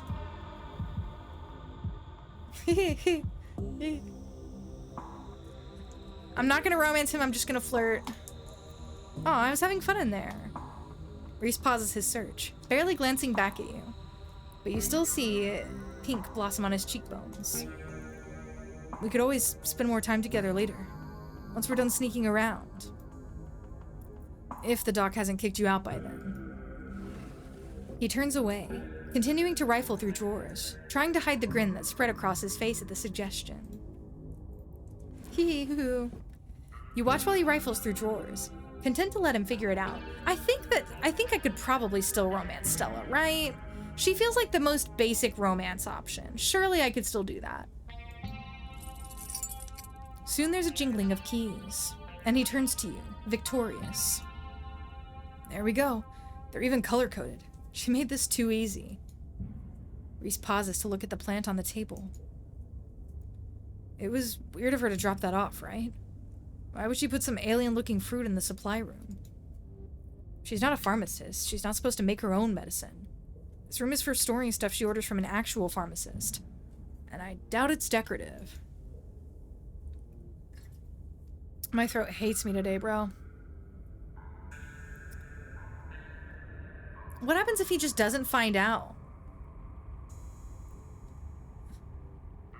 He's probably gonna take it anyway, isn't he? Who cares? We've got bigger fish to fry. Yeah, we're on the clock. Don't want to get caught in here. He shoves a berry from the weird plant into his pocket.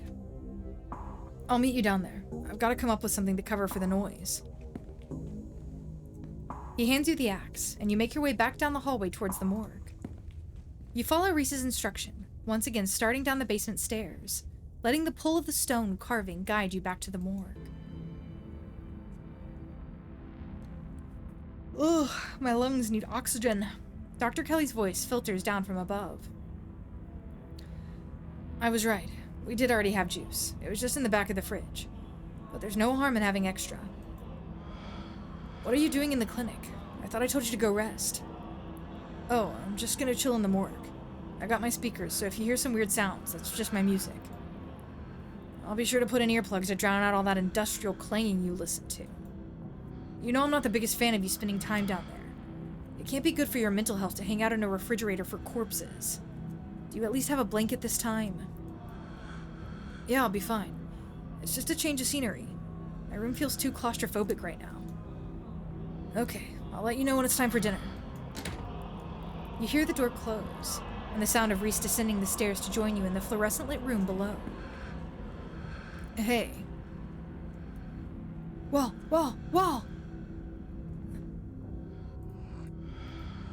Have at it. You approach the end of the morgue, axe practically singing through the air as you strike the wall. It's like cutting through butter. You were right. You could have torn through it with your bare hands. You stagger back from the massive hole in the wall and admire your effort.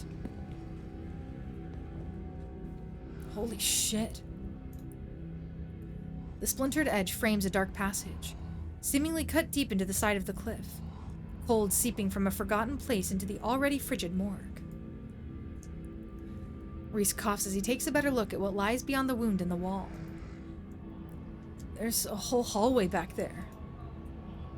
Thick, stale air leaks from the hole, filling the morgue with an earthy mildew smell, like the room is slowly filling with dirt. And with the stink of the grave-like room beyond comes an even stronger compulsion. You step forward, and you climb into the hole. This is wild. I had no idea any of this was here. An entire hospital rotting away for decades behind some flimsy drywall. His voice sounds distant.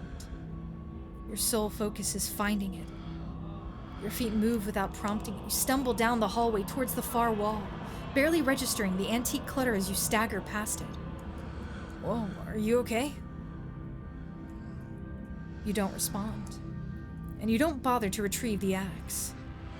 The wall is rotten, water damage having eaten away at the wood over the course of unknowable years, the planks nearly reduced to sawdust. You tear into it.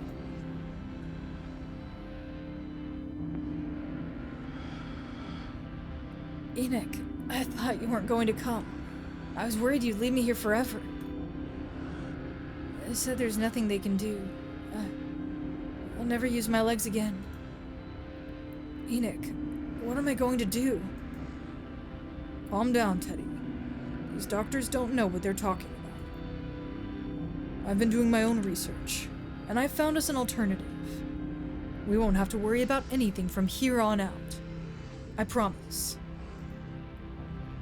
I want to talk to the witch. A witch? But that's nonsense. It's all right. It's all sorted. We're taking you home today, and everything will be resolved by this time next week. Everything goes black. Your vision swims back into focus, and it takes a solid second or two to reorient yourself. You're in an unfamiliar bed. Reese leans against the far wall, eyeing you with concern and curiosity. Hey, I was worried you'd slipped into a coma or something. You tore down a wall like a wild animal, found some weird carving and collapsed. I think you might have had some kind of seizure. Are you okay?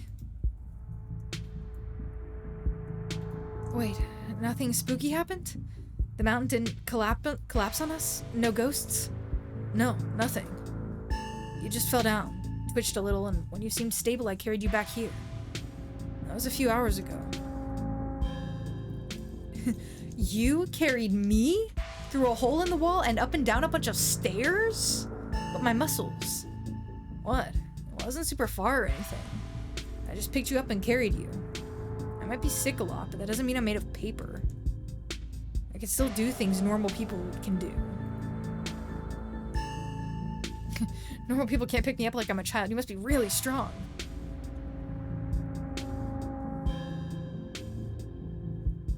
That's like powerlifter shit, though. Is it? I guess I don't have much of a frame or of reference for what normal people can do.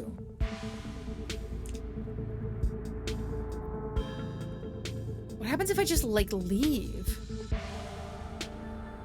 Ooh, I think Dr. Kelly should look me over. I should look at these first. I still have those documents I swept, right? Yeah, you should still have them on you. Sure enough, you pull out the file containing medical documents about your family. Cause of death, sleep apnea. Discovered by her daughter, Tabitha Chrysanthemum Scarlet. No autopsy performed. Edwardine Scarlet, born April 9th, 1913. Died February 12th, 2003. Aged 89. Cause of death, heart failure. Signed by her granddaughter, Pearl Ann Scarlet. Pretty normal. Almost made it to 90. Died of a normal old person illness. Enoch Scarlet, born September 9th, 1887. Died August 20th, 1957. age 69. Cause of death, fall from cliff. This one has a coroner's report attached. Organs sustained impact injuries. Lacerations to the neck and body consistent with fall from great height. You quickly flip through a few of the other Scarlets whose names aren't quite as familiar. Theodore Scarlet, born May 24th, 1890. Died 1918. Age 28. Cause of death, crushed in mine collapse. Body not recovered. Signed by his brother, Enoch Scarlet. Joseph Scarlet, born April 1914. Died June 7th, 1944. Louis Scarlet, born August 1920. Died June 6, 1944. Both killed at Normandy in the line of duty. These must have been Edwardine's brothers. Certificate of fetal death. Infant boy, Andrew Charles Scarlet. Delivered April 3rd, 1945. Stillbirth. Mother, Edwardine Scarlet. Cause of death. Complications during birth. No doctor present. Home burial. There was no doctor present at the birth, and a home burial. There's some information missing there. Alexandra Scarlet, born December 12, 1947. Died August 20th, 1957.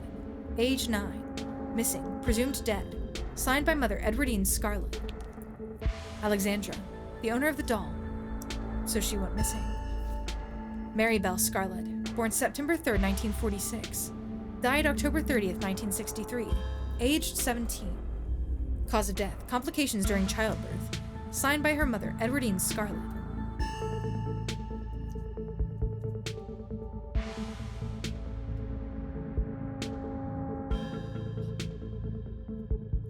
I think Dr. Kelly should look me over. These seizures can't be good for me. I don't think you'll want her to do that. While you were out, I looked this up. Oh, yes, this is where this comes in. She's not the kind of doctor you want in charge of your health care. I should know. I'm the one she's been poisoning for years. I refuse to take my medicine, so she's on the warpath up there. I have no idea what she's doing, but I've locked my door, so she can't get down here. And we just have to wait her out. But why would your mom poison you? I don't know. But the internet says this is castor bean. It's used to make ricin, a super deadly poison that causes some of my exact symptoms. And death, usually. The thing I can't figure out is whether she's been trying to kill me slowly or if she just likes keeping me sick enough to be dependent on her. Either way, I don't think I ever had an illness. I think the illness was me growing up and becoming less easy to control. She sure found a cure for that.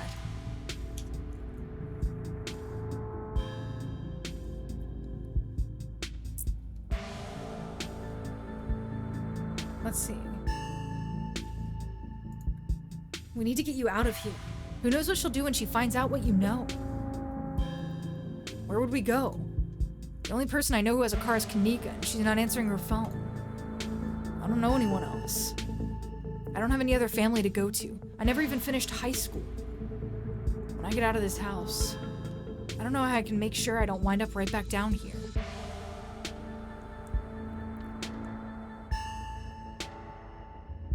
You can stay with me if you want, at least until you get on your feet.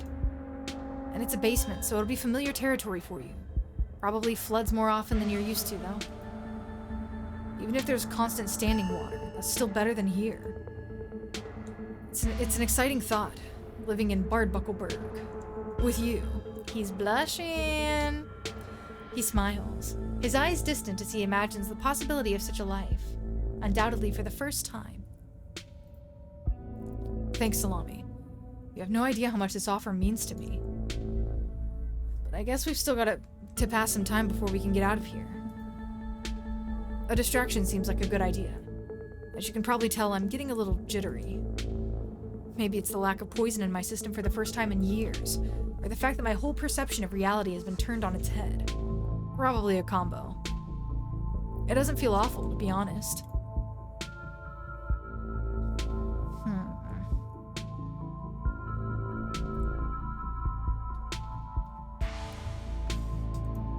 Do whatever it is you do to kill time. Preferably something that'll help me ignore my mounting anxiety.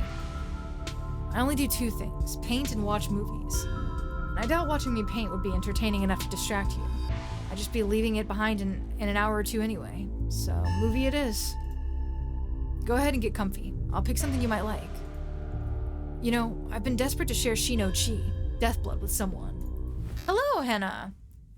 This chapter is going a little longer because I'm doing, like, all of everything. Are you home already?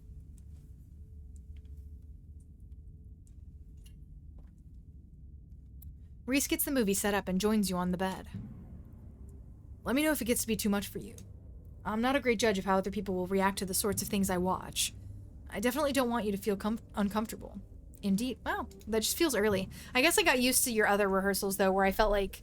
I mean, obviously, especially at the end when you have, like, dress rehearsals and shows and stuff, it's a lot more and a lot later into the evening. This is a slow burn of a movie, but the dread it's managing to build is palpable in the room. Or maybe that's just how it feels down here all the time.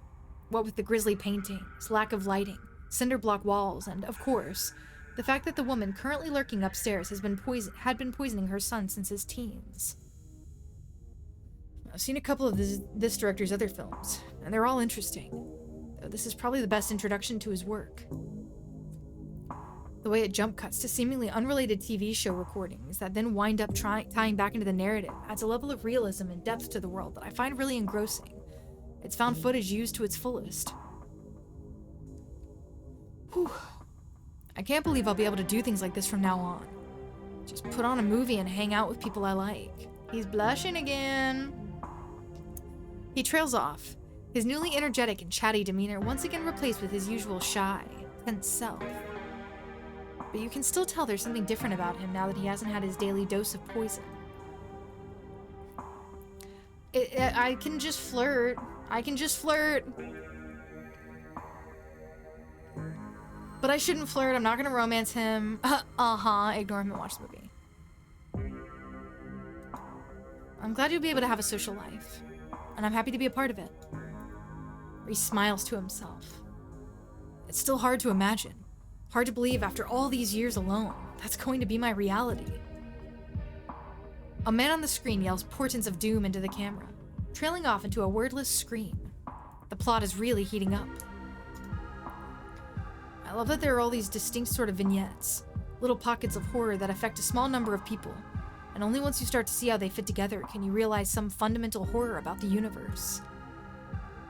And then it sees you back. Incredible. Cosmic horror in the truest sense. Reese is becoming very animated. It's probably safe to assume that he's dealing with a lot of extra adrenaline right now. Well, with his entire reality turning out to be a lie. But he's also talking over the movie. This is too scary, you should hold me.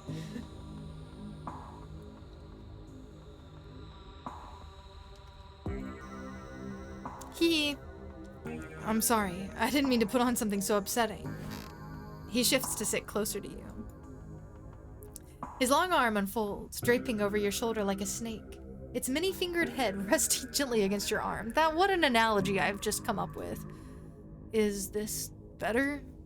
He's shaking almost uncontrollably, his heart beating a mile a minute in his delicate ribcage. His hand trembles on your shoulder. You could put your arm around me too, if you'd like that. Damn. There's a knock on the window. Salami. I forgot that Wayne was gonna pull up. Don't get any closer to that thing. It's time to go home. Why are you here? We're not friends. That voice. I know that voice. Is that who's been following you around? Without another word, Wayne starts pounding on the window. Hi, Wayne. Good luck, freak. That glass is shatterproof.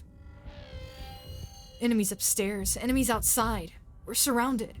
Even if I get out of this house, I won't be safe. You won't be safe. You're being weird, man. I don't remember what I said last time.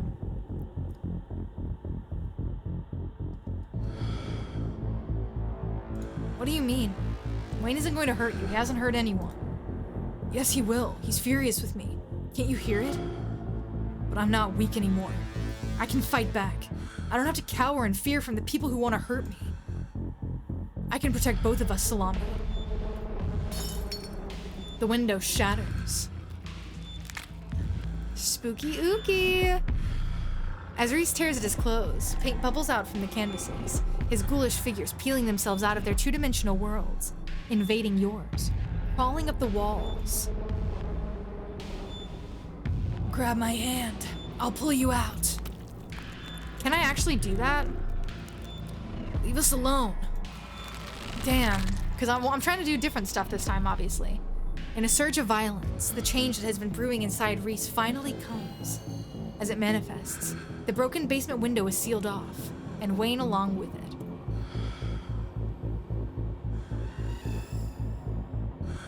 Yeah, I think it's interesting too.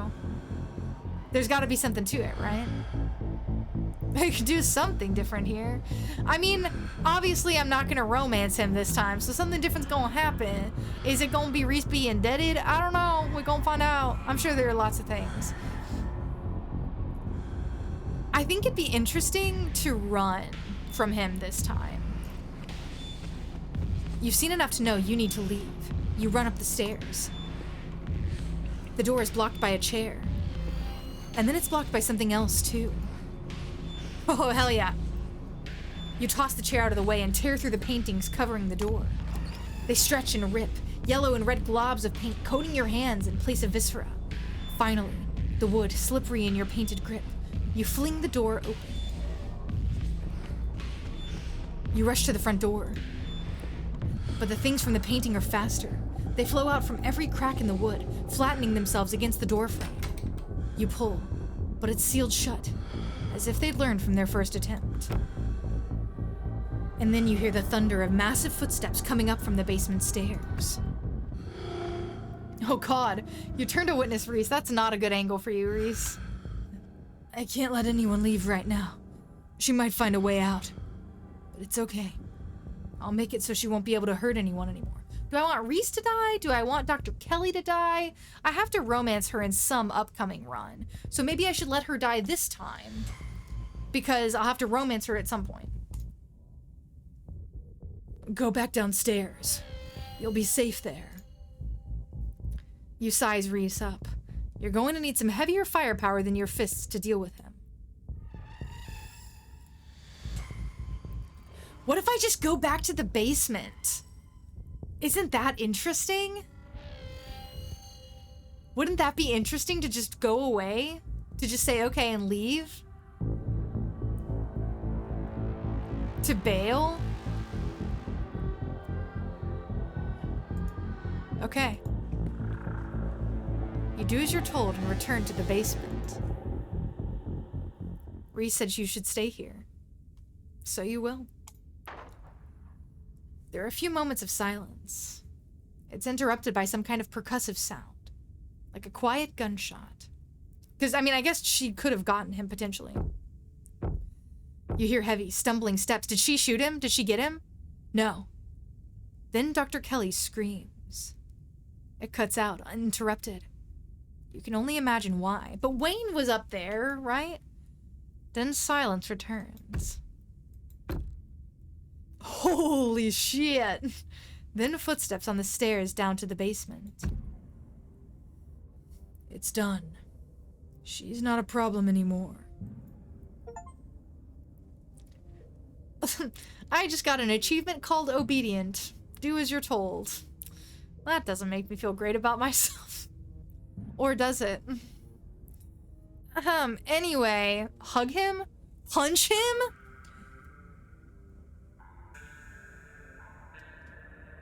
I'ma punch him. You drop a heavy right hook on Reese. The impact feels like you're striking a heavy bag. Wow, that felt like nothing. Guess those big muscles aren't all that formidable after all. I can tell you have good form, though. You should teach me sometime. I'd like to finally learn what this body can do. Why have my fists failed me? If I punch him again, can I die? I don't know if I've established that. Can I die in this game? He lets you punch him square in the chest, not even pretending to be intimidated by the heavy blow. You put a lot of energy behind it, and he just absorbed it all. his bones as tough as iron under his skin. Your knuckles feel like you've just punched knives. This is fun. I want to keep going. I want to see how long it takes for me to really feel it. There's a creak on the stairs above you. Come along, Salami. Don't waste another second talking to it. It's unstable. You're real. I am. Better get running. Oh shit, he actually ran. Pure terror in his eyes, Reese scrambles through the window and bounds off into the wilderness, his creations pouring out after him. Shall we?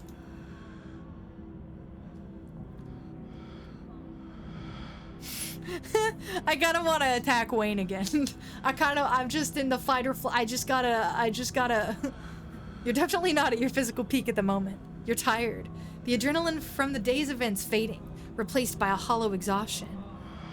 But you won't let that stop you from throwing a punch. You ground your feet and your fist flies through the air. Wayne steps out of the way, effortlessly avoiding the blow. You stumble, but just manage to catch yourself before falling to the basement floor. You should really stop trying to hit me. Even if you manage to land a blow, it wouldn't do anything. You can't hurt me. You don't need to waste your energy fighting me. It won't do you any good. You can't hurt me. Aren't you going after him?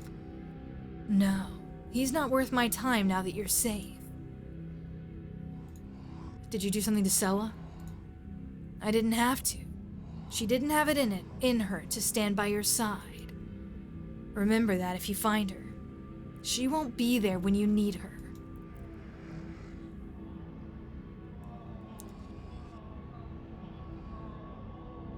I'm trying to remember what happened last time.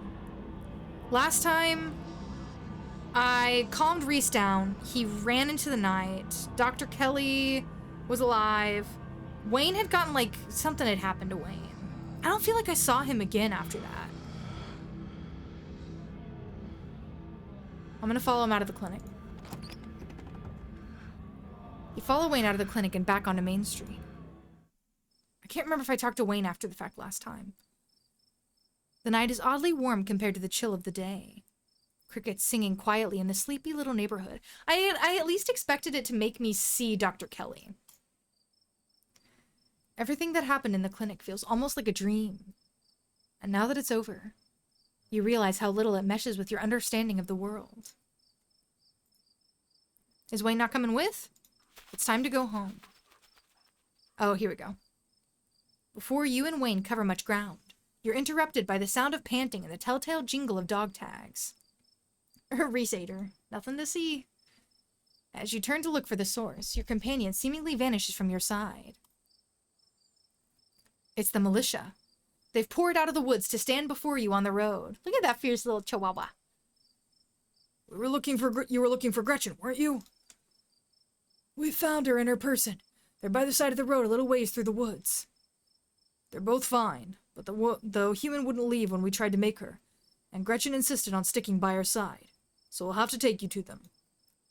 Hopefully you can use your people words to get them to go someplace safe. The woods are crawling with those awful creatures. It's not safe anymore, not even for a human.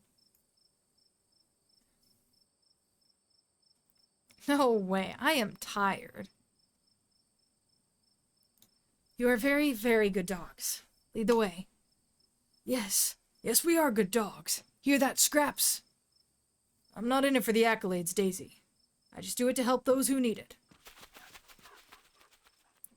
You let the dogs lead you into the wilderness, following on their heels as they take you to Stella's hideaway. Before long, the trees thin, and you find yourself on a steep hill by a two-laned road, lined on one side by sheer rock. Alright. Stella might be my last chance at romance. So if I have a chance to flirt with her right now, it's not a great time for it, but if there's a chance to flirt with her, I'm gonna have to take it. And there, sitting on a log, staring mournfully out at the asphalt, is Stella. And there they are. Keep them safe. Be seeing you, speaker. You sit on the log beside Stella. Salami? How did you... She looks over her shoulder in confusion. Is that a gang of dogs? I am so glad my compatriots could be of service. I simply couldn't survive another night without my nice soft bed.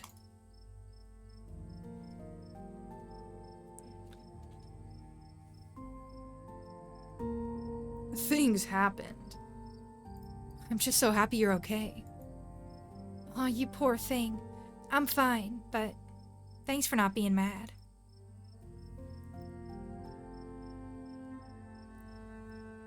I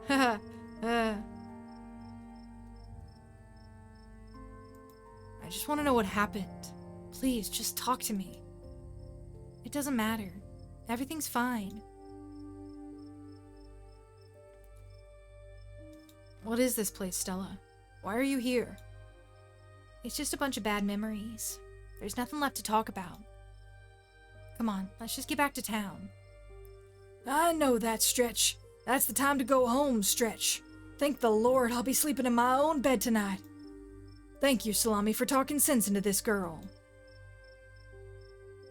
Damn it! I'm gonna end up alone. I'm gonna die alone, bro. Wait, before I go, I should tell you about what happened today. Oh? You relay the events of the evening as best you can. Saying it out loud somehow makes it feel less real. Like you're sharing the plot of a horror movie, not something that actually happened to you. Oh my God. I'm just gonna go ahead and lock that one away in the void. Stella scoops Gretchen up in her arms, and the three of you walk back to town in silence. I guess I'll see you tomorrow. She gives you a tire wave before retreating into her house. I'm hopeless. Hopeless? You can't spell hopeless without holess. Time for you to get home, too. He appears, as if out of nowhere, clothes streaked with what at first looks like blood and gore, but you quickly realize is paint. I'll walk you.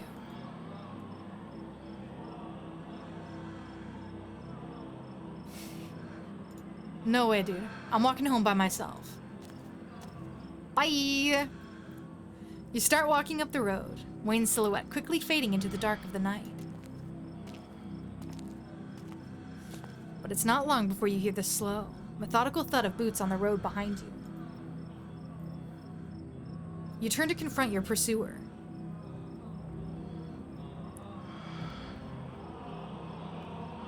Why are you so obsessed with me? I care about what happens to you. You can think of me as some kind of guardian angel, if that would be helpful.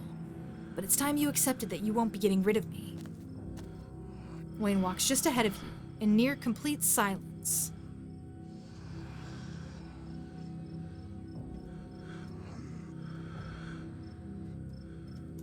Why are you following me around?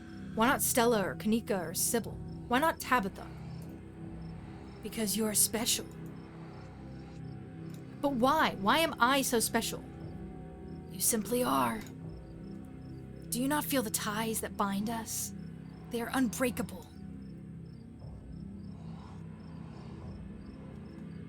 I thought you wanted me to stay at the estate. Aren't you going to lecture me? You are free to make your own decisions, and those decisions have been made. I know that something pulls at you, and now that it's started, I know that you cannot stop until your task is finished. I'll keep you safe while you do what you must. I don't need you looking after me all the time. Evidence would suggest otherwise. Whether you think you need protecting or not, I'll be there for you. I will always be there for you. You continue on in silence back up to the estate. I'm sure we'll see each other tomorrow. You should try to spend some time in that old building before you head to town. Tabitha won't be around, too busy at the mines. Forbidden places won't be forbidden without her there to stop you. And you might be surprised at what you find. Been there, done that, am I right, homie? Until then, sleep well. He disappears into the underbrush.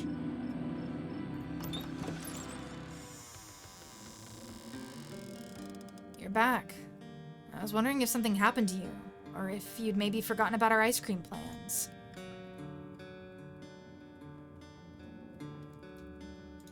I wouldn't miss cousin bonding time for the world, Tabitha. Let's do it. I'm kind of glad I won't be eating alone tonight. Thanks.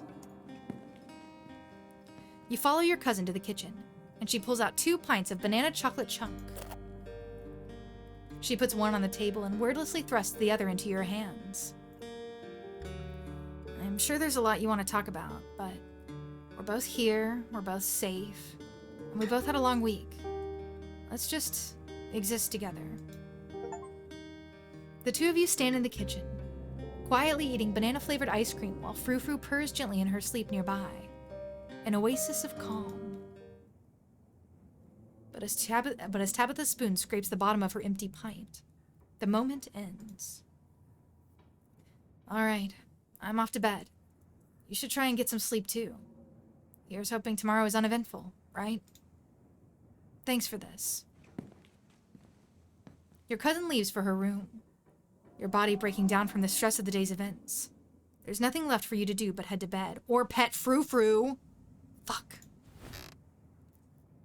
I wish I could tell Dustin and Dustin, Mom, that I saw the goat. I didn't get rid of the goat, but you know. Exhausted beyond belief, you stumble into your room and collapse on the bed. Yeah, in this file, Salami is a Tabitha stan. Salami loves cousin Tabitha.